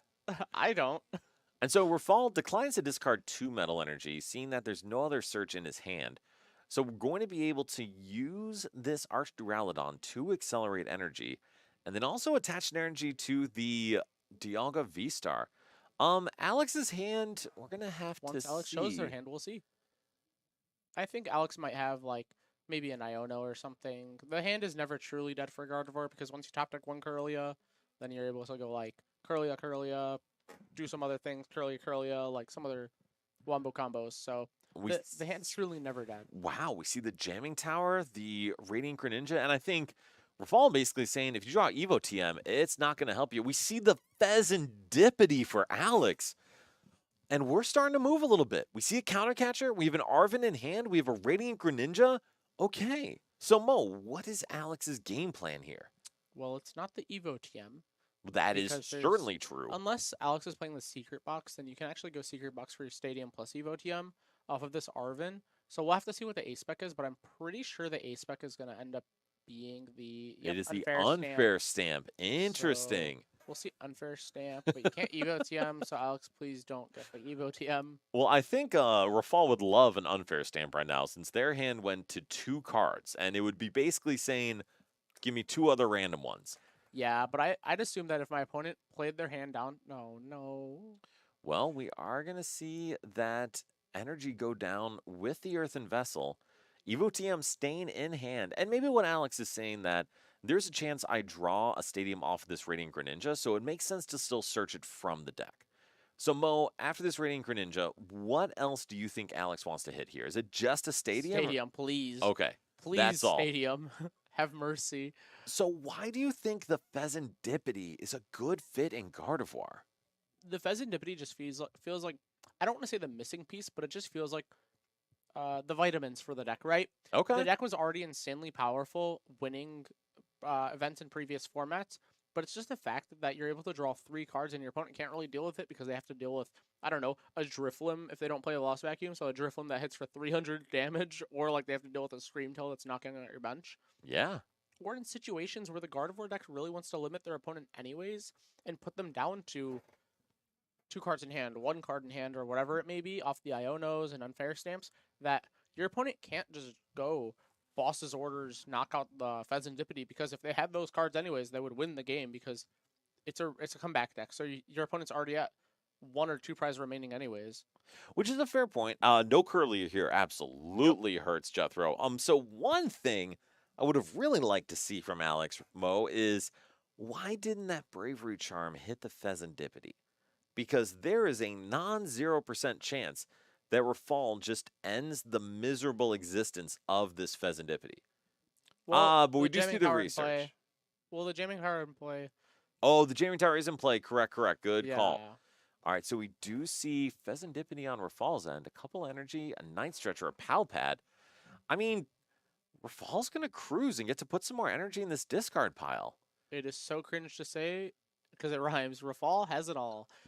Oh God. It's so cringe. Mo, you're so fired. It's just get out. It's so Just- bad. Mo will be back You guys never. need me.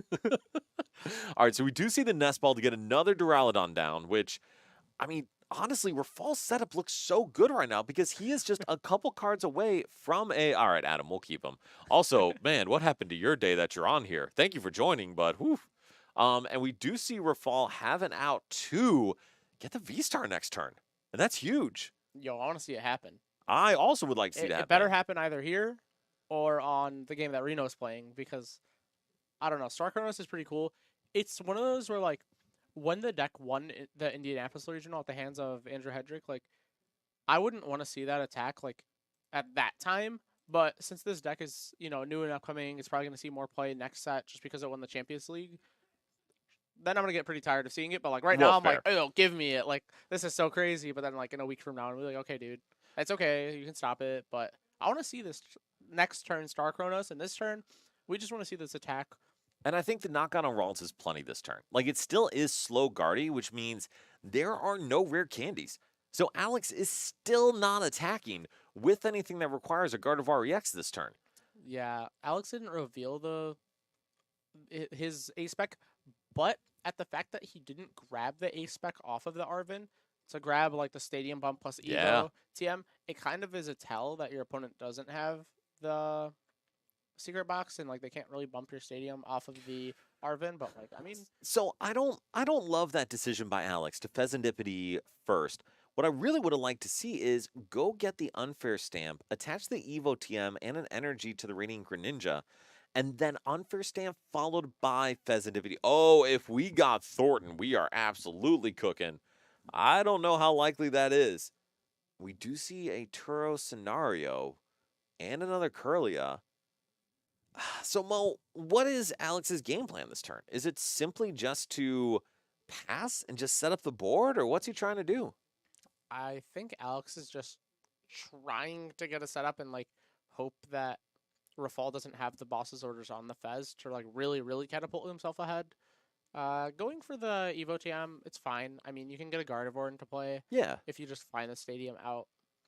But I mean, at that point though, like you already have two Curlia in play. If your opponent has boss, they're just gonna boss up the Fez. I think it's really important just to hold the stadium out for a Bravery Charm, assuming your opponent has more than one jamming tower, which we see. Well, we do see the Artisan come down. And Dan, I don't know if you're wrong, but No Candy Guardy did win multiple regionals. So there may be something to it.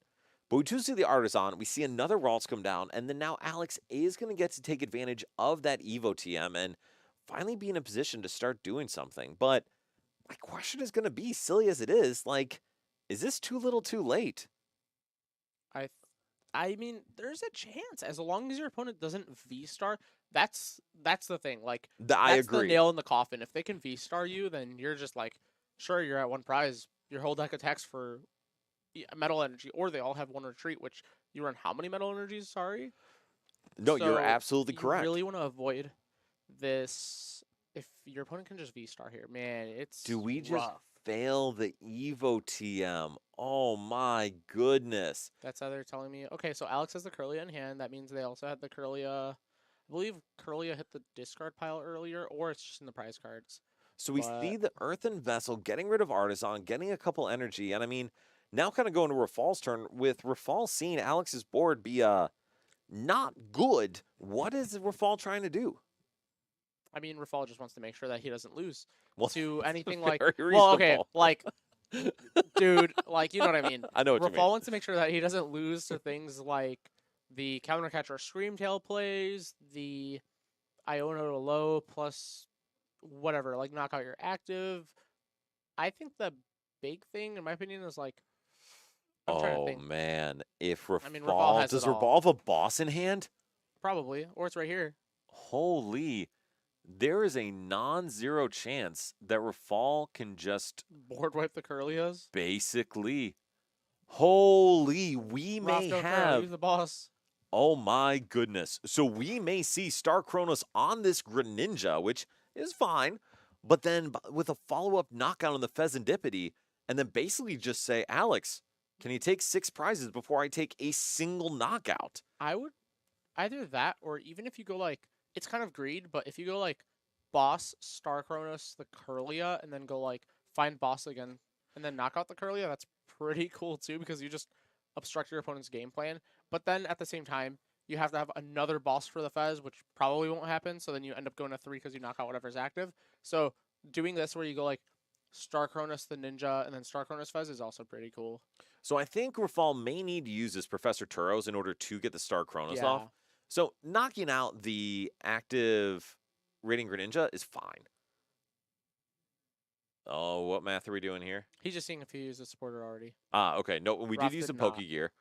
So those go into hand. Metal Energy go to the discard. Dialga V-Star comes into the active. Big body Dialga. And we have a boss's orders in hand already. So Rafal is totally fine using the Turo scenario here.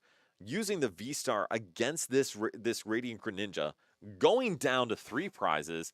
And then getting to take... Oh, Rafal, take a prize. Perfect. Rafal takes the prize. And take an extra turn Rafal. And Rafal draws return again. And now... Rafal's just going to try to set up a checkmate where if he knocks out this Pheasantipity EX, the only way Alex one-shots this Dialga V-Star is with a Pokemon that gets booped for the win. Booped. So I said what I said. So Mo, if Rafal pulls this boss off, he has it in hand. What does Alex do? Alex just has to go counter catcher one of the Archaludons because they're not Terra types. So they actually take damage on the bench. They do? But that's not really important. You don't really reach that. But he has to go like counter catcher Archaludon plus Iono to low and then knock out Fez. And then he has to go, I don't know, like Monkey Dory, damage on Archaludon, or damage on Dialga, Scream Tail it, knock that out. And then go like Drifloom, knock out the active Archaludon. So Agreed. it's over the course of like 3 turns, he has to take 6 prizes, which isn't hard for Gardevoir. Gardevoir can still do it, but it's a lot to ask for. But it's still possible, right? So he finds the spooky Monkey Dory. Well, so real quick, Rafal declined to use the boss's orders to take his, 3rd and 5th prize, or 4th and 5th prize. Why do you think Rafal didn't gust there? I can't tell you, to be honest. If I'm Roth, like Jethro, tell us why while Mo's talking too. Like, why do you think it's smart to keep the boss there? I think it's just smart to like take that out, especially because your opponent's going to be able to have 3 more cards, and that's huge for Gardevoir because that's, you know, 1 more than a refinement. Plus, it's free because you don't have to discard a card. So you're able to just to go like knock out the Fez, or not knock out the Fez, but you're able to find the combo pieces. So he can really piece together this Bravery Charm on a Scream Tail, Counter Catcher like Archaludon, Iono plus knockout Fez, and then forcing Roth to find things off of a 1 or 2 card hand. And that is exactly the thing, Mo, that I'm concerned about. Is you're right, Jethro. If there is no Iono or Stamp, yes, but this is Guardy. You have to know Guardy is going to Iono you low, especially because Alex does have the out to draw with Pheasantipity. So it could very well be that Alex now takes a knock on this Dialga V-Star, Iono's Rafal to 0 or unfair stamps. Well, not to 0, but you know what I mean. And we hit the unfair stamp. So now Alex is in a position where he could possibly steal this game. I guess Alex is just going to go for... I mean, yeah, I would just Ultra Ball for Gardevoir there, but I guess he's not going for the Scream Tail play, but instead he's going for the Drifloom play, which... It's fine too, but you have to find the Bravery Charm. Either way, you need the Bravery Charm, but I like the Scream Tail play more because you force your opponent to find something out of the active spot. But promoting the 1 prizer is really good still. You just need to take care of this Dialga, though, by any means possible. And Jethro, you're absolutely right. Like, there could still be outs for Rafal to hit it, but if Rafal had knocked out the Pheasantipity, he does not have to hit it. And I think that's the big thing. You can play yourself from a 90% chance to win the game down to an 85% chance to win the game, and that can be game losing because you give your opponent a bigger opportunity to come back and steal the game back. And now I don't know if that's going to happen here, but Rafal is certainly in a position where it could happen here. And so we're going to see the 40 damage on Guardy. Jethro, thank you, my guy. We are going to see the draw from Pheasantipity, which is really paying off for Alex this game. So, yeah, no, if Rafal whiffs boss, I think Alex only wins if he has, like, the Scream Tail play, because if he goes, like, if Alex goes, I mean... So Alex wins by knocking out Dialga and then knocking out the other Archaludon before Rafal's able to set up a backup attacker. Yeah, Rafal has to go, like, Night Stretcher or just bench Duraludon or Night Stretcher for it, and then go, like, be able to evolve into Archaludon and then power up whatever is active. But I always I like the plays where you involve the Scream Tail because you always force your opponent to have a switch out plus an attack. Yeah. So forcing your opponent to have more things is always great, when in reality, the Drifloon being in play is the same as having the Scream Tail in play, and then having the Bravery Charm, well, you need it anyways. You only need one more card being the Counter Catcher if you were going to go for the Scream Tail play. But, I mean, it's Gardevoir. Oh. Oh, and we just see the boss's orders closing out the game for a fall. And we have this full long conversation. And you know what? I mean, sometimes you just draw a boss, and that's fine. Definitely. So I we're mean- going to transition over to our other game just because it's a very similar matchup. And Mo, I cut you off, and I don't want to be a complete jerk. So tell us about what's happening here. Over here, we're going to see Reno taking a lot of damage, but this is from a Charizard EX. Charizard is normally a fire type, but it's a dark type now. Radiant Charizard does come in clutch in this matchup for all the Archaludons that didn't announce their attack, so that way they don't Correct. have weakness. Because Radiant Charizard is going to hit that 250 and ×2, well, it's hitting 500 damage. You never really thought you were going to see Radiant Charizard hit for weakness on anything that's not already below the 250 damage threshold, but Well, you and can see it happen over here. speaking of that threshold, 300 damage is a high threshold. And so Reno will have needed to take, 4 prizes in order for Sky to be able to hit 300 with Charizard. And Reno, being the very intelligent player that he is, has declined to do so. And now Sky's only hitting for 270 with Charizard, which, granted, is fine because Reno does have 2 damage Archdualodons on the board. But Sky's going to have to burn a Duskull or Dusknoir in order to take a knockout on both of these to try to wipe the board. And then there's still a Rotom available for Reno to close out the game. So Mo, looking at the board, Sky has 6 prizes left. Reno has 3. Still, who do you think's in an advantageous position here? Well, that depends. Does Reno have access to his V-Star? He does. He does. And, I mean, Reno can V-Star. That's a possibility. Reno does have to have, Well, we see I don't want to say the stones, but he has to have knockout. the equivalent to the stones. Reno's just kind of smiling. He's just like, all right, Well, no, Reno we'll can see actually... where this day goes. He actually can't V-Star this turn. So He Reno does have to cannot. go, like, attack active plus, like... Unless there's whatever. a Thornton. And I don't know if Thornton is something coming out here. But so, assuming the V-Star doesn't happen, Mo, what is Reno's play here?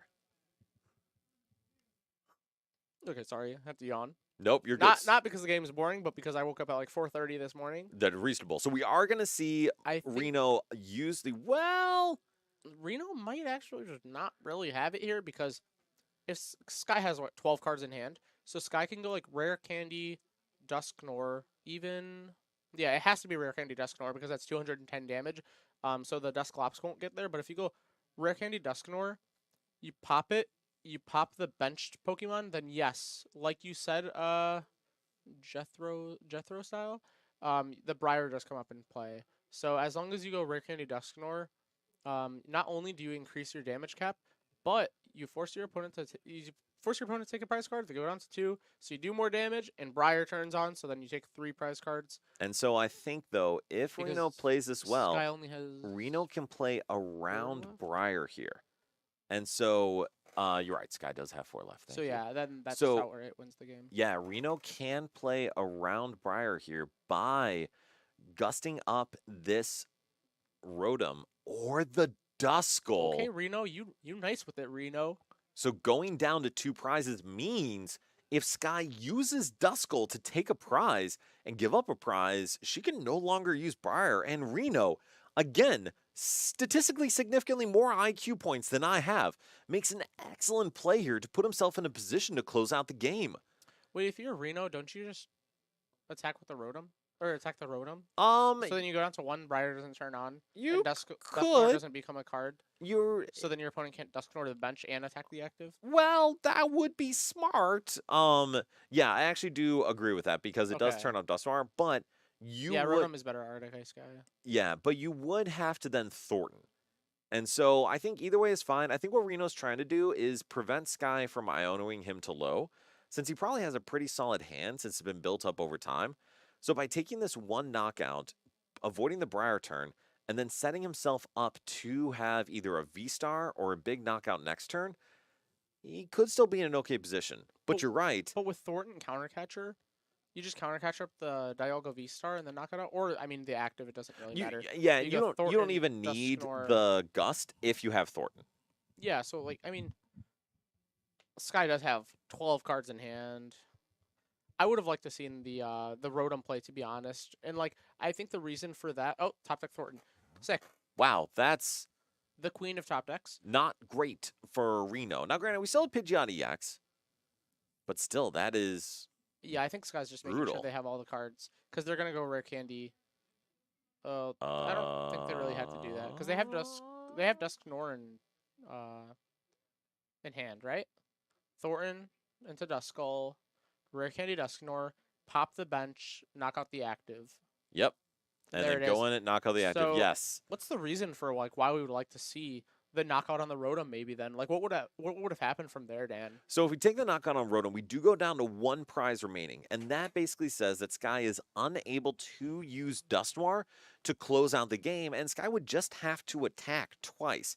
And that's a huge deal because then it gives Reno enough time to find another Gust or something similar, or even just the V-Star to use the Star Chronos, followed by a Metal Blast to close out the game. So I do like Reno playing around the Briar Dusknoir. However, he played around it in a way that still gave Sky a line to pop that off. So, Mo, was there something else you would have wanted to see from Reno? Well, the Briar wouldn't have really mattered because if Reno was already at 2 prizes, sure you could play Briar and then pop Dusknoir, but it doesn't matter for the fact that you have 4 prizes left. Well, you take a knockout with a Thornton Dusknoir, you take a knockout on the benched bridge, that's 2 prizes. You take True. a knockout on the active bridge, that's True. 2 prizes, that's 4. There you go. So I think knocking out the Rotom, sure, it's better to play around Iono, but like the one card doesn't really matter when you can just solidify your opponent's.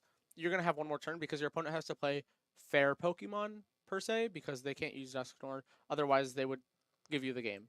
So And I think it's a I great think the point. Rotom was better. And I to agree. knock out. The Rotom was definitely much better there to knock out. I completely agree. And we're not going to take a break, but because we're literally here at Nerd Rage, we do have to mention we're here at Nerd Rage. And Nerd Rage has a lot of Pokemon. So Nerd Rage does have an TCG Player Pro account. So can't find some great cards there. And also Zeke, who's currently at Nationals for Digimon, which is sick. Oh yeah, he's good at the game. Oh, he's so good at the game. So Zeke actually has a ton of good singles in the front case up here all the time. So if you ever come here on a Thursday, on a cup day, and just any day throughout the week, please come check it out and definitely come see the kind of singles we have because we got good stuff. I acquired a box of Surging Sparks from here over the Christmas weekend, and I did indeed pull the Secret Illustrator Rare Pikachu. So if anyone is in the market for a probably 10 Pikachu, just let me know. And by that I mean, dude, we get you good cards if you buy stuff here. Totally.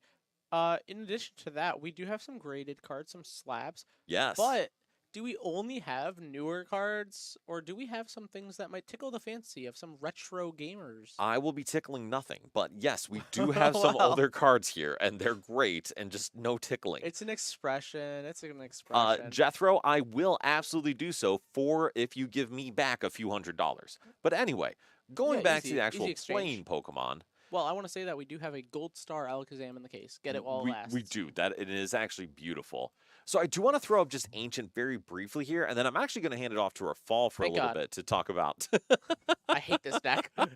No. I'm going to hand it off to Oh Rafal my to talk about her. gosh, So, the misery. all right, then Mo, let's do this. You tell me, what deck do you want to talk to the people about? I need deck, but that. Let's talk about the deck that just won the most recent regional Which one is that? in Toronto. Regidrago won. Okay, beautiful. At So the hands of Calvin Connor. He did not play the Noctowl.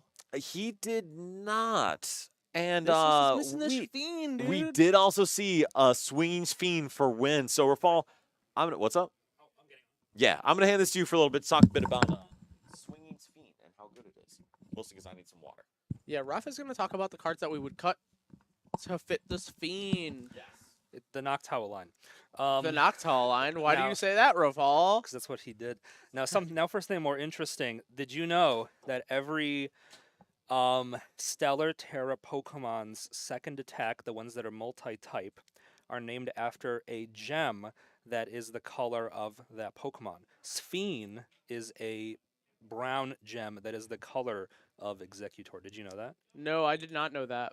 But I did know that. I believe one of them is wrong. I think the Pikachu one is wrong. Topaz is yellow. Oh, Obsidian on one of them, Hydreigon is black. one of them is not correct. I forgot which one it is. Oh, But oh well. I mean, that's they're all the named after gems real though. That's at least pretty content. cool. That is the real content that people go for. That's the content of, well, did you know this? And I did not know that. That would be on the Pokemon Jeopardy that I would epically fail. Yeah, I'm a big Pokemon Jeopardy fan. Yeah, Jethro. Yeah, now you know. Now you know. Now you can look up every single Stellar Terra Pokemon. Their second attack has the name of a gem in it. Now you know. Have some fun with that. Yeah, no, it's a good Jeopardy question. I do have a big Jeopardy spreadsheet. If anyone wants, just hit me up. I can share it with you. I do have to update it. There's some outdated questions on it. But I love me some Pokemon trivia. We should. Rough. Yeah. Do you want to talk about Regidrago, or do you want to guess that flavor text? Because Dan's not here to monitor me. I would love to guess that flavor. Let's guess that flavor text. I Chat. thought you were going to tell me to talk about our Chat. Charizard, but Oh no, they saw the bridge in action. Maybe we'll put the bridge on again. Bridge went hard. But I would love to ask you if this extremely rare Pokemon is a different color than usual. It is very hard to find. What Pokemon would that be, Rafal? Wait, that's the whole that's the whole Pokedex entry. Read it again. Yes, this extremely rare Pokemon this extremely rare Pokemon is a different color than usual. It is very hard to find. What do you mean it's a different color? It's like a non sequitur. That doesn't make any sense. Would you like a set? You give me a set. It might help you out because I think you played back then, and I think you pulled a Mewtwo EX back in the day from Next Destinies. This is a Pokemon from Next Destinies. Can I get an attack? Oh, you can get an attack for fall. It's Eerie Glow, kind of a giveaway. Eerie Glow. I would know it. And I don't know Pokemon that well. Well, it's usually what stage is it? Oh, this Pokemon is none other than a Stage 2 Pokemon. So, for the viewers and the listeners, we have this Pokemon from Next Destinies. It is a Stage 2 Pokemon with Eerie Glow as its attack. Now, as the flavor text says, this extremely rare Pokemon is a different color than usual. It is very hard to find. That is a curveball because it's every Pokemon, right? As a yeah, shiny right. form? Like what do you mean says this one? Yeah, like they're all. Oh, is it Shiny Chandelure? It is quite possibly Yes, Shiny Chandelure I knew because it. it is Revolve. Congratulations! I knew it. Yeah, because Maybe I gave it away with that one. yeah. Well, so Eerie Glow, I knew Eerie Glow was Chandelure, but I was like, why would it be a different color? But then I remembered that they have different arts. They some do. special fancy arts. I guess they have special Some Pokedex entries Super for that shiny too. ones. That card's Would like you like to $200. read one to me, Revolve? Sure. I'll. This one's too easy. I'm gonna. What do you mean? No. Give it to me. Give it to me. Please. It adores polluted air. Some claim that this Pokemon used to be more plentiful in the Galar region than they are now. Can I get a stage 1? Or can I get Yes, it is It's a stage. one? Yes, it is a stage. Ooh, okay. I think Oh it's- wait! It's a basic. it's a basic. Wait, what? I thought it. Wait, I thought it was. Is there a Galarian coughing, or is it just no? Because in the Wheezing deck, it was just coughing.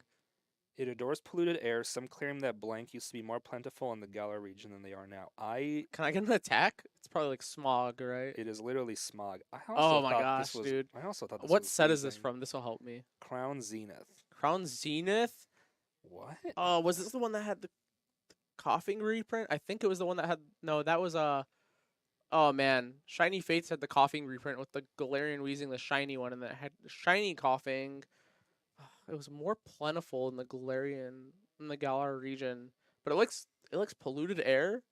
Mm-hmm. A basic that likes polluted air, I would have to guess. I mean, I'm just gonna guess coughing. It is actually coughing. Oh, sick! I also, when it said Galar, I definitely assumed it was Galarian Weezing, but it's just this coughing. I thought it was Galarian Weezing too. This coughing attacks clear smog for a dark and a colorless. Your opponent's active is now poisoned, and it does 20 damage base. This is crazy in the Cloth deck because it's better than the Petra one. True. No, it's So not. true. This card's trash. Okay, are you ready for your next one, Rafal? Yes. So, generations have believed that any wish was written on that Oh my gosh. Generations have believed that any wish written on a note on its head will come Jirachi. true It's Jirachi. when it awakens. It's Jirachi. Are you sure? Yeah, they made a whole movie about it. Are you sure? That movie made me like cry as a kid. It was so scary. Well, tears of joy because you got it right, Rafal. You're Yo. going to Hawaii. Let's go. You're not actually. No promises. Give me another one, Rafal. All right, we got. Let's do one more, and then I don't One know. more, and then probably pairings are up. Oh, I don't know this one. It is said to make its home somewhere in the sea. It guides crews of shipwrecks to shore. Dude, that I feel like that's a dugong, but let's not get it in yet. Let's get a stage on there. Stage 2. Stage 2. What is it, a bird? I had a guess, and it is not what I thought it was. Nah, anymore. dude, that's probably like a bird. Right? Like a bird helps people, right? I'm Oh, thinking wait. like Little Mermaid, I maybe. have a guess. I have a guess. Do you want to know anything else? About Lantern's not a stage 2 Jolly Flying Man.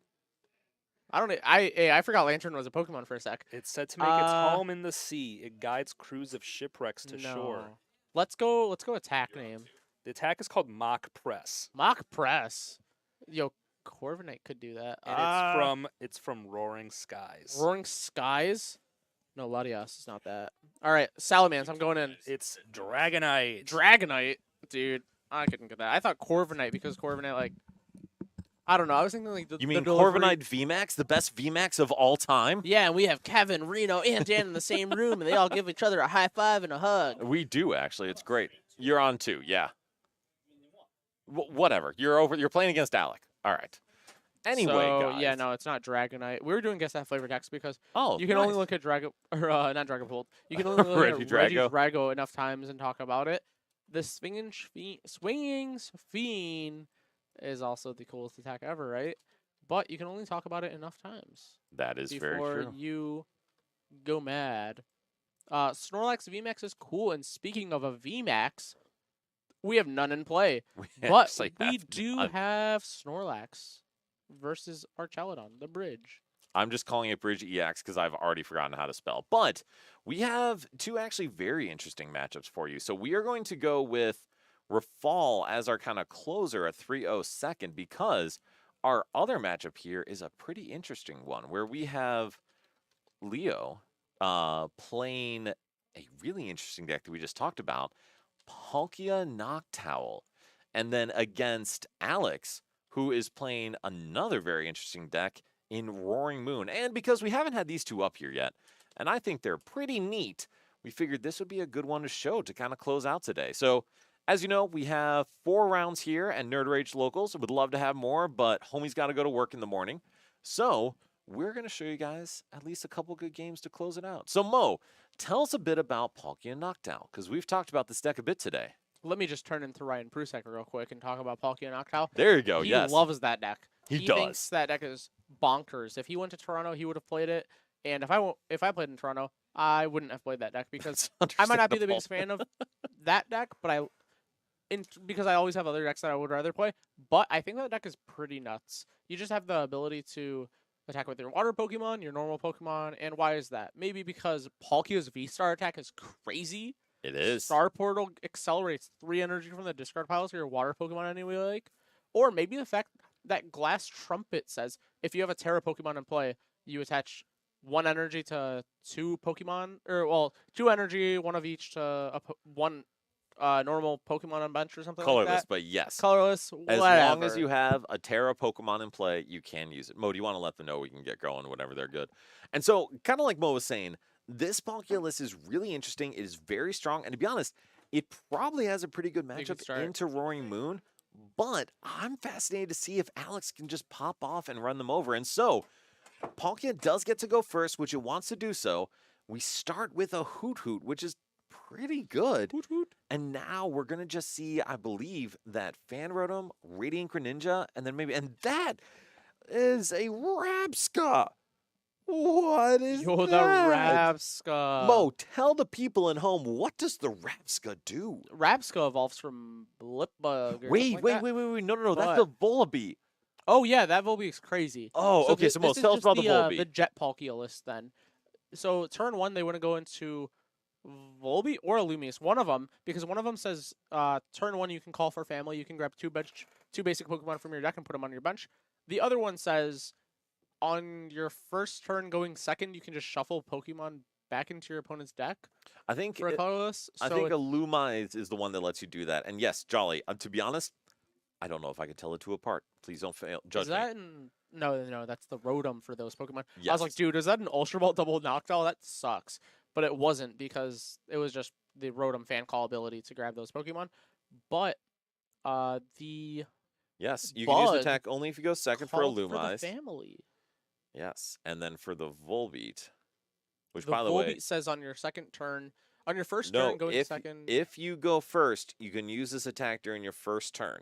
Search your deck for up to 2 basic Pokemon, put them onto your bench, shuffle your deck. I'm talking about the other one. And the other one is during your second turn. It's During your first turn going second, you shuffle.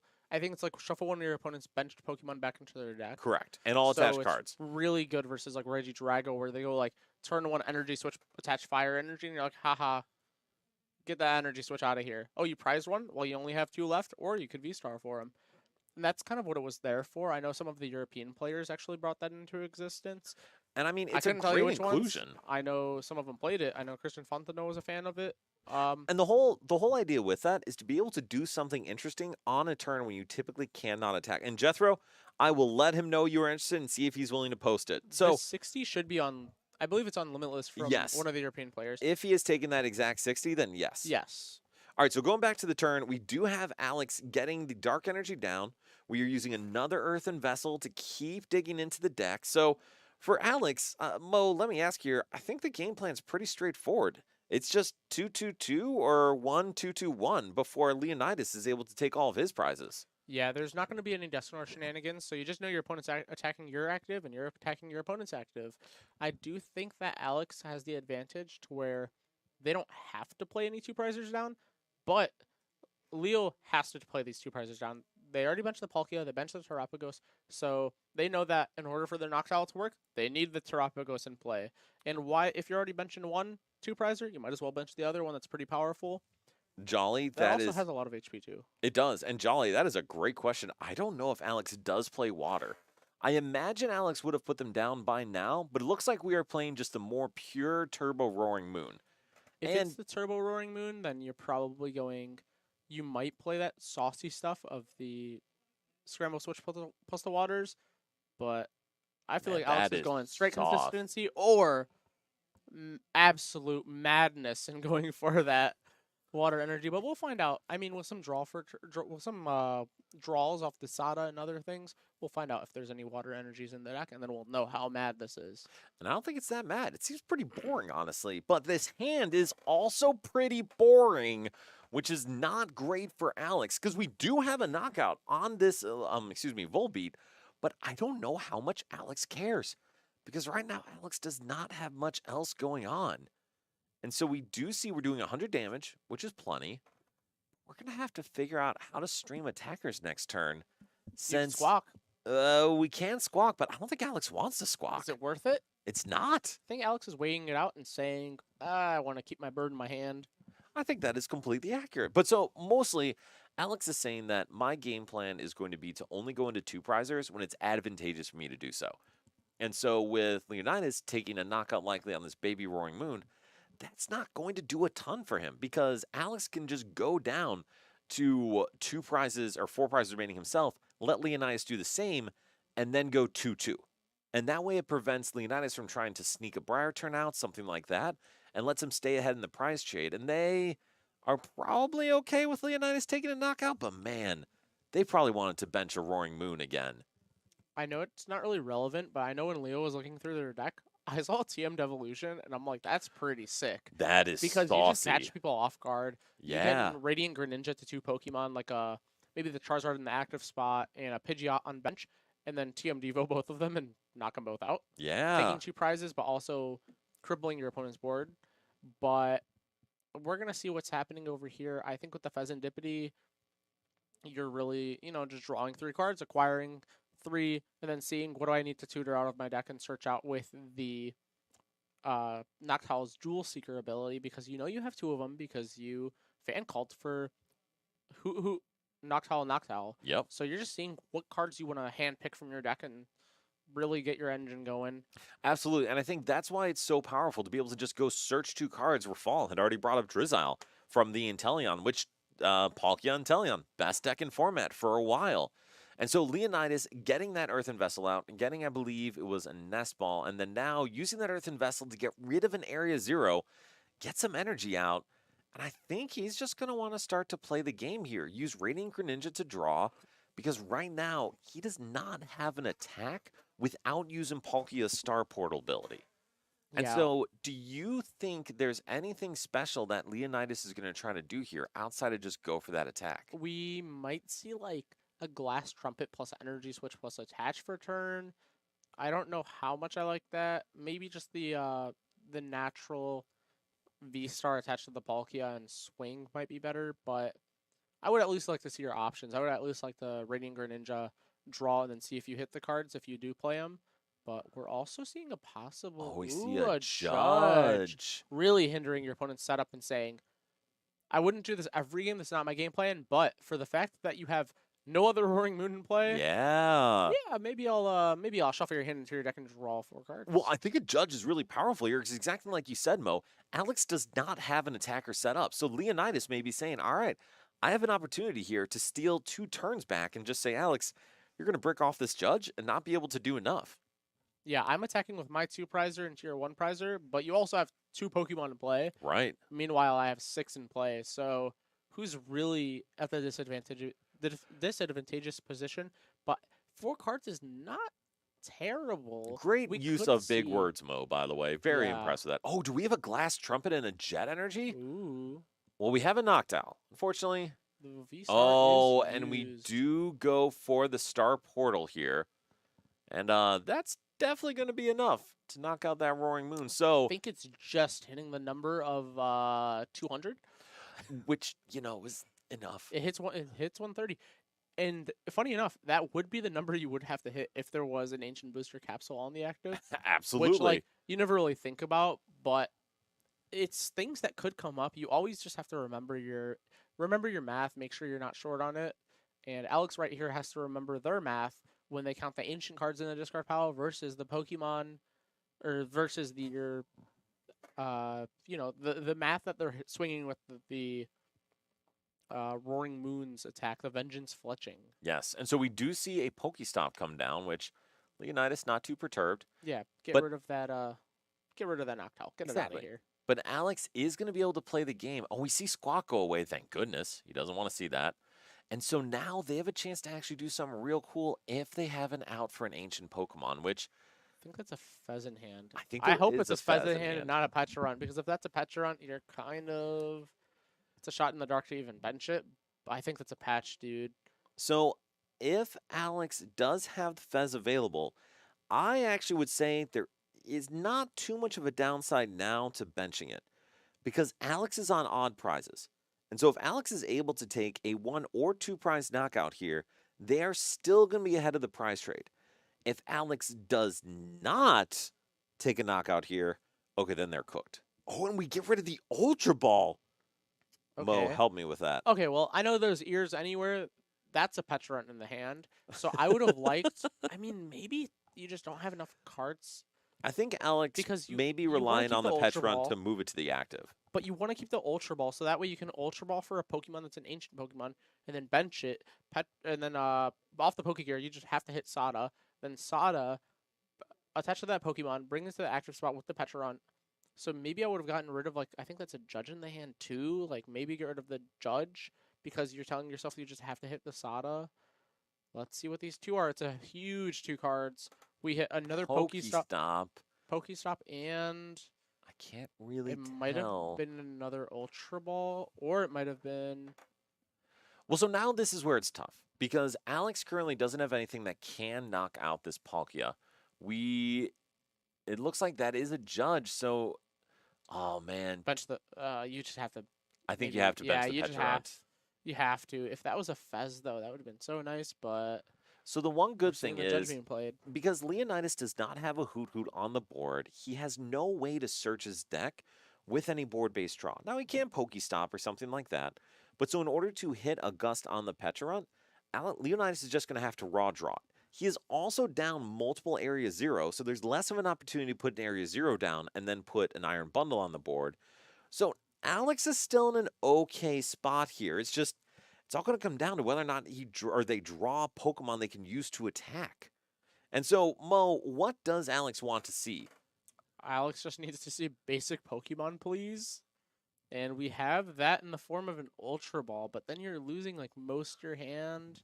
We have a Pecharunt. I would sacrifice that Pecharunt in a heartbeat because I need this Radiant Greninja to draw me cards because I have 2 energy in hand and not 2 Pokemon. So Alex has unfortunately already used Radiant Greninja. We've Still, used I want it for the next Pokestop. turn, dude. Yeah, I would need agree. it. And I think it is absolutely a good call to get down another Pokemon that you could use to attack, and even just one you could attach to. Maybe so- we're just gonna see a Pheasantipity come out here because you just need it.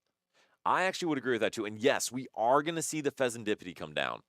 And I don't know why we got rid of the Ultra Ball before instead of getting Pheasantipity there. Any idea, Mo?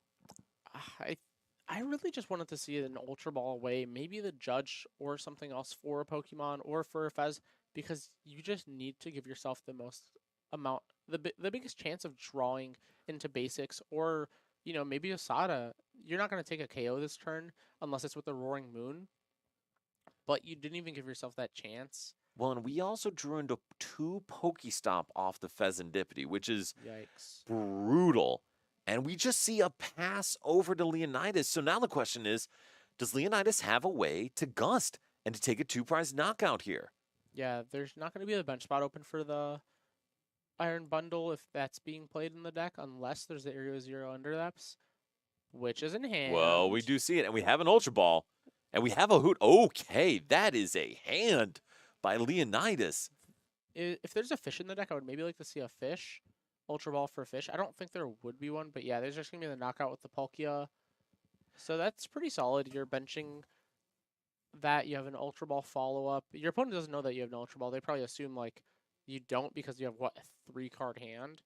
But Leo's ready for it. He is. And Alex, I think now, falling behind a prize is a much bigger deal because there are 2 prizers on the board. And so we do see the Pokestop come down. So now Alex will get to take advantage of it. Not super helpful. Pretty good. That means that you can go like, okay, so the Wombo combo, right? You go like, Hit me, Mo. What's the Wombo combo? you just have to go Palpad back in that Judge maybe, double Dark Patch to like a Roaring Moon EX, and then you play it over there. We There's hit a chance. Moon EX. There's a Moon EX and a Pokegear. If you Palpad back in the Judge, you could disrupt your opponent's hand, bring up with a Moon EX, and then knock them out with the attack on there. That just instant KO something. But I mean, it's kind of greedy because the Terapagos is only 1 energy away from attacking. So like, Well, is it really worth it? Maybe. We do also have a Nest Ball in hand. So the out for Alex and the Prime Catcher, I believe, the out for Alex could be to take a single prize knockout and then let the Leonidas go attack to go to 3 prizes remaining himself. And then Alex can go 2-prizer because Leonidas will still need to take 2 knockouts. But it's going to require that Judge Prime Catcher play along with an out to another Baby Moon. Oh, we see a Sada. 2 knockouts, you say? Yes. Is there a Briar in this deck? I Because if I'm Alex, I'm playing around everything. don't know, actually. And actually, that's a big question. I'm kind of curious for the chat if you guys know. As much as I've talked about Palkia and Noctowl, there's not a guarantee that it plays Briar since Palkia is oftentimes your main attacker. I think that there's a possibility. This is not open list, so we actually don't have access to it because it's not a league challenge. It's just a locals for a lot of store credit. But if Leo does play the Briar, there's a chance that they can just go like Briar, Terapagos, knockout if they're at 3 prizes eventually. So we'll see what happens here. Alex is at 5 prizes still. So we're still going to see, it's 5 prizes to 4 prizes. We're going to see if Alex can maybe come ahead by going to 3 prizes if they take a knockout on this Palkia. And then, I mean, from there, you just have to draw. You have to draw a semblance of a combination. Ooh, the Koraidon's pretty good. So the Koraidon's actually very good because that will enable a one-shot on a Terapagos EX while keeping a single prizer in the active. So if Alex is able to, Vengeance Fletching this Palkia V-Star and then knock out a Terapagos with the Koraidon combined with a Judge or something similar, there's a chance they're able to stretch the game out long enough. I don't think they have enough to Vengeance Fletching for the knockout, but they could just, um, what is it? Not Calamity Slash, but the other attack. Calamitous Storm. And Calamitous Storm. RKW, if they do, they're going to be in a pretty good spot here if Alex goes back to even prizes. All right, so we do see the Sada for 3. We have double Dark Patch, so we have an out to knock out this Palkia, give up the Pheasantipity play, which is not great. What if they go Prime Catcher the Fez and knock it out with the Pokestop and play? I actually think That'd be Prime sick. Catching the Fez is pretty good because then it does reduce Leonidas' ability to take an easy knockout. Exactly, especially because they do have the Ultra Ball for the Noctowl as the follow-up, but at this point it's like, okay, but what about next turn? And we could see a Palpad Judge next turn with a Koraidon knockout a Terapagos. It would be kind of awkward if the Palkia is in the act of taking the knockout, then you have almost no response to it. It would be, and I really, really don't want Alex to bench anything here. Because right now, the math with 8 Pokemon on the board does not allow Palkia to one-shot the Roaring Moon. However, now we're doing 240. It's going to be enough. Yeah, it's a give or take. Either you have to find the Prime Catcher in the knockout Fez, or you just use the Latios retreat, so then that way there's no like cheeky Rotom swinging into the... Well, it doesn't really matter if you're poisoned or not, because you have 30 HP left, but the Rotom swinging into the Roaring Moon would be kind of annoying. Correct. And so this is where I think Alex is deciding, is it better to knock out the Fez with Calamitous Storm, or is it better to Frenzy Gouge in the active? And Mo, what do you think Alex should do? There's benefits to both. I think the benefit to using the Calamitous Slash on the Pheasantipity would be that you turn off the Pheasantipity because it's not in play anymore. But the downside would be that the Palkia can return KO you, and then you're going to be able to get knocked out by literally anything. Even this Fan Rotom that does 70 damage if there's a Stadium in play. Well, what do you know? It's a Stadium War. We always have it in play. Absolutely. So now you're just at the mercy of your opponent finding the knockout with the Fan Rotom. Sure, you can go like Prime Catcher Koraidon, knock out the Terapagos, then your opponent has to respond, but... And so that, I think, is the response Leonidas was hoping for, is to take a one-shot on this two-prizer with a one-prizer, though granted, it doesn't really matter for Leonidas because Alex is on odd prizes.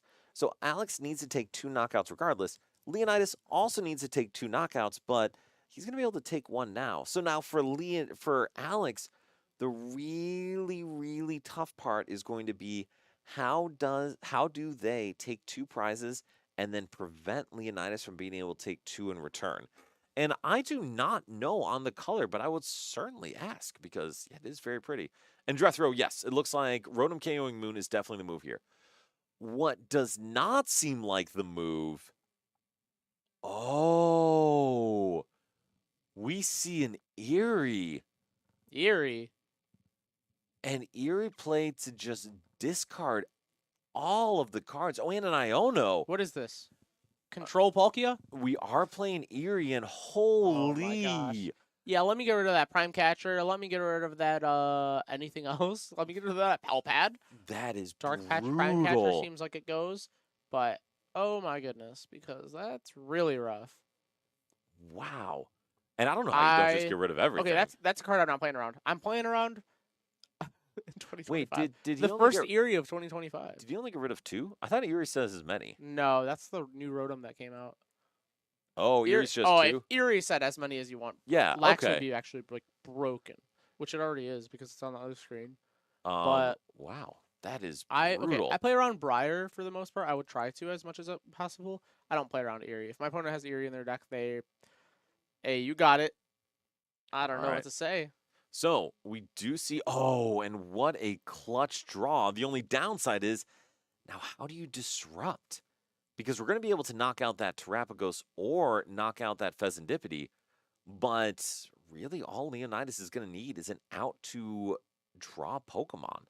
Excuse me, draw a Gust. I mean, if there's... So did Alex play the Palpad already for the Judge? He did not, or they did not. But I think they might have already played it because it wasn't in hand during the Eerie. They drew it. No, it was in hand during the okay. Eerie. Yeah. Well, they need to play it, and they need to play that Pokegear. and then they have to draw. Oh yeah, it's the first card. They have to draw that judge off of the Pokegear. So maybe they go like Palpad back in the judge, So play before Fez, before we keep going that way, Mo, why is the judge so essential? because your opponent has 10 cards in hand, and they already have the Iono too. So you know that they're gonna Iono you next turn. So you have to disrupt them before they disrupt you, because So, but that's two separate things, though. If they have Briar, yeah, they got it. If Yeah. they do not have Briar and they auto you, you're still okay because they need to take 2 prizes in order to win the game. So I think, catcher heads, please. well, so I think we actually have a boss's orders. Oh, we have the catcher? Oh my That's goodness, heads. this would be insane. Heads! This We is see really the good. catcher heads So- on the Pheasantipity. I think Alex is playing to the out of I have to disrupt my opponent. Oh, Oh, we just had the lights flicker just a smidge here. It's all right. We're still going. we're still just going. setting the mood for the roaring moon coming into play So- next turn. Now, Mo, your comment and your suggestion about getting the judge out, I think, is 100% correct because we're not getting out Pheasantipity. Being able to disrupt here is huge, assuming that Leonidas had the gust in hand. Definitely. It's the fact that your opponent had the ability to search out any card from their deck and they searched out Iono for next turn. It tells you that whatever else they have in their hand is pretty good. Because if that's a one card you're searching out is a supporter for next turn and not like maybe a combo piece for next turn, then you're like, okay, something's cooking in that hand. Let me try to disrupt your hand. So It's very possible. It is very, very possible. going for this judge right here would be really, really important. And I would love to see it happen. So I agree with you to a degree. I would also not mind seeing the double Sada come into the deck, but we are going to see the judge and a Sada, it looks like. And I don't mind that at all. Because now we will get to play the Pokegear and try to find one of those either to set up a final attacker or, like you said, Mo, disrupt Leonidas' hand and say, you ain't got it. Yeah, you don't have the boss's orders, but I'd worry. I'd really worry about it. I am also. And so we would have loved to shown you a second game after this one is done, but Rafal with Archelaudon actually beat Snorlax Stall. And to be honest, it's a pretty interesting matchup. So they, weirdly enough, played a lot quicker than this round. So now we will see Alex decide whether or not to Pokegear or whether or not to stretcher out Greninja to draw. Seems pretty good. That seems pretty good. So we are going to see the stretcher. Greninja, come out here, buddy. And so, Mo, did we already see Alex use the Pokestop? I don't think the Pokestop has been used or the Pheasantipity flip the script. So we still have some ways to draw. I would have maybe liked the Pokestop before the Palpad. 100%, yes. But we still get to see 5 more cards. Yeah, 5 is pretty good. So we see the Greninja. We Tracking see the shoe. Judge. Oh wait, is that Judge or Shoe? No, that's It Shoe. was both. It was Shoe and Oh, Judge. Judge has a pair of shoes. That is true. We see the Judge. That is huge because now Alex will be able to play the Judge, get another attacker down, and then Pheasantipity after the Judge. And Alex all of a sudden is in a really good spot here, assuming Leonidas doesn't just hit it. And so, Mo, what does Alex want to hit after this Judge is played? Alex just needs. Well, are they gonna bundle? No, don't bundle. What? Oh, okay. Alex almost discarded. Whew, Woo! okay. We don't need to do that. And you don't want to play the bundle. No, we do, You we do do not. not. Now we can bench the bundle. We declined to bench the bundle. Okay, I But think the you just Judge wanna- is a great play here. Yeah, you just want to keep a bench spot open for literally any ancient Pokemon because at this point, the single prize Roaring Moon will take a knockout on almost anything, and the Roaring Moon EX, well, what do you know? It takes a knockout on anything. So you want to leave a spot open for that. Well, honestly, actually, all you need is a Pecharon.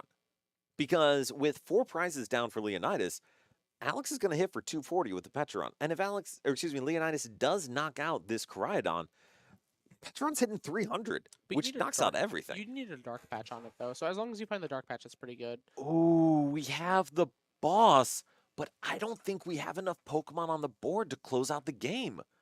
Yeah, it's not off both benches like the Palkia V-Star is, but it's about your bench only as the Terapagos. And right now, that Terapagos will be doing 90 damage. So we see the 2 prize knockout from Alex on the Pheasantipity, and Leonidas has to figure out how to respond here. So Mo, what does Leonidas do? I'm promoting the the Rotom for sure because I believe Rotom only has 1 retreat. Yes. So I'm promoting the Rotom. It has 1 retreat, already has an energy on it, and I'm hoping that I can Pokestop into something.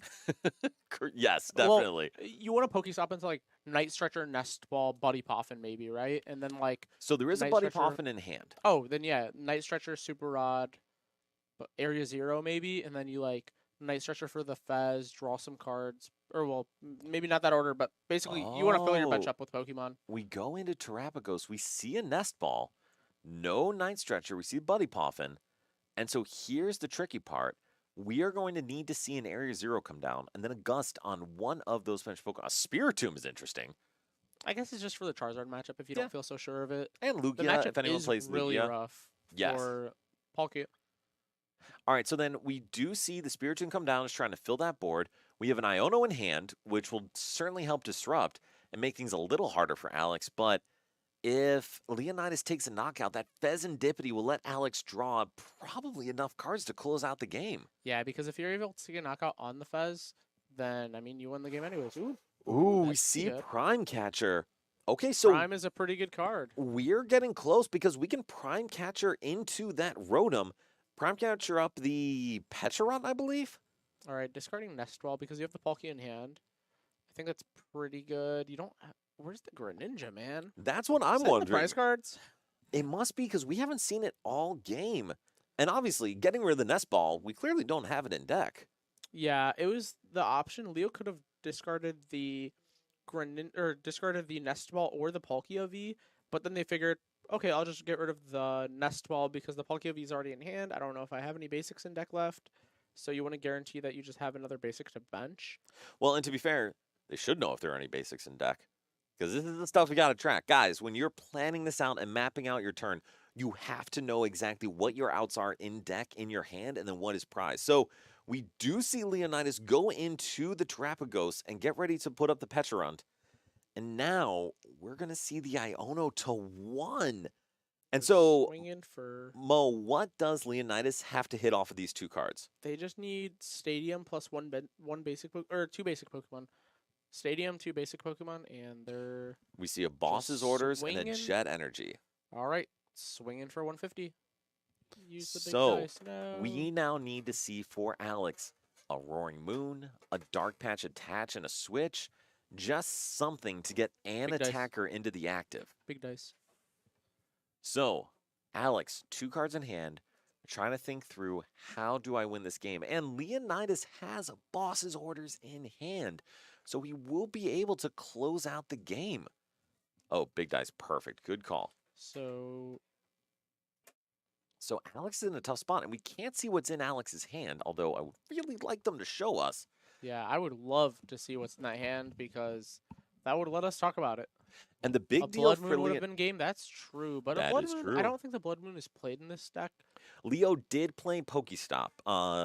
Blood Moon, I actually don't think it's played either. Ryan had talked about this previously, where it can be good, but rarely do you need that perfect math fixing if you have a second Palkia. Exactly. Clearly, or it's Leonidas did not. Yeah. So. All right, so Alex, chatting a bit, trying to decide what the heck to do here. Oh, they're probably asking if the Koraidon attacks and then I switch to the bench, does it still count for its attack? Rafal, can you Which- let them know that Koraidon only does that if another ancient Pokemon attacked last turn? Thank you. Rafal is going to get out there and help clarify. All right. Well, you know more than me because I've never played an Ancient Box deck outside of. I played a Turbo Roaring Moon with Rafal last year at Charlotte, and it's coming up on 1 year since I played my last major tournament. That is a long Yeah. time. I mean, to be I've been fair, crushing these League Cups, man. listen, man, grind where you need to grind, do what you need to do. All right, so it looks like we are saying it will not do 100. Perfect. Thank you. We are clarifying that. So Alex now knows they do not have instantaneous game on board, which is good. 'cause That'd that be would too bad. easy. It would be too easy. So instead, we have to use those 2 mystery cards and a Pokestop to try to make something happen.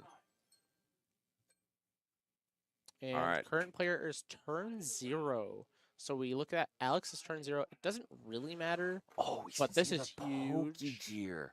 My goodness. And so we actually don't want a Sada off of this. We want a Judge, anything else to Well, try there's to only play the the one game. judge, right? We see a Boss's Orders. What's the base damage on that? No, Rotom's not weak. It's weak to lightning. Never I mind. thought Rotom not was weak to fighting. No, it's weak to lightning. Fan Rotom's weak to lightning. So Fan Rotom also has 70 HP. Yeah, and you're doing like 40 So you're doing base or 30. something. 30 base, yeah. So we have the boss, and Leo has the jet energy I in think bossing with the hand. Noctowl is better if you're gonna like Hail Mary it, only because the Noctowl has 2 retreat, I believe. Correct me if We I'm did wrong. not see the Pokestop played at all. Any idea why? Maybe now? Pokestop right here? Pokestop. No, the Pokestop, was it already played? No, we Nope, did it's not. playing here. Come on, Dark Patch right now. Oh, there's the energy, right? Oh, There it is. it is, but we already retreated. Oh no. So we see the energy. We do not have a way to retreat, but we could have used that energy to draw with Radiant Any Greninja. Pokemon except for Petron EX. Yes. Oh my goodness. We are so close to greatness.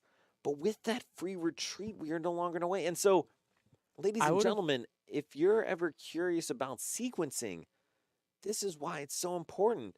Because now we have the jet energy. We have, I believe, the boss's orders in hand.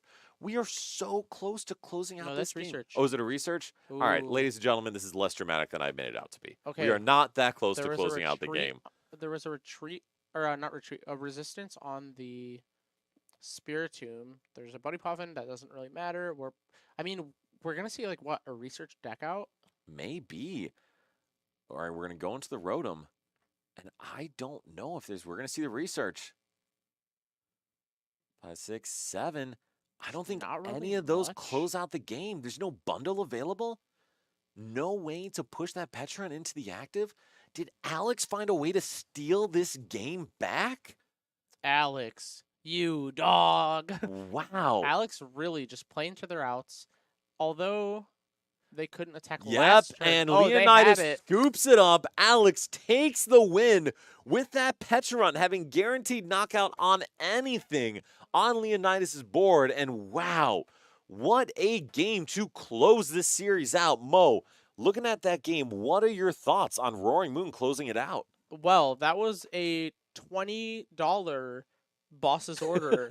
That it was. On the Spiritomb, because you're sacrificing your Koraidon and you're saying, okay, either you attack into it, you take 1 prize card, and then you let me knock out with Petron, or you pass the turn and I retreat with the Skyliner ability on the Latias, and I knock you out with Petron.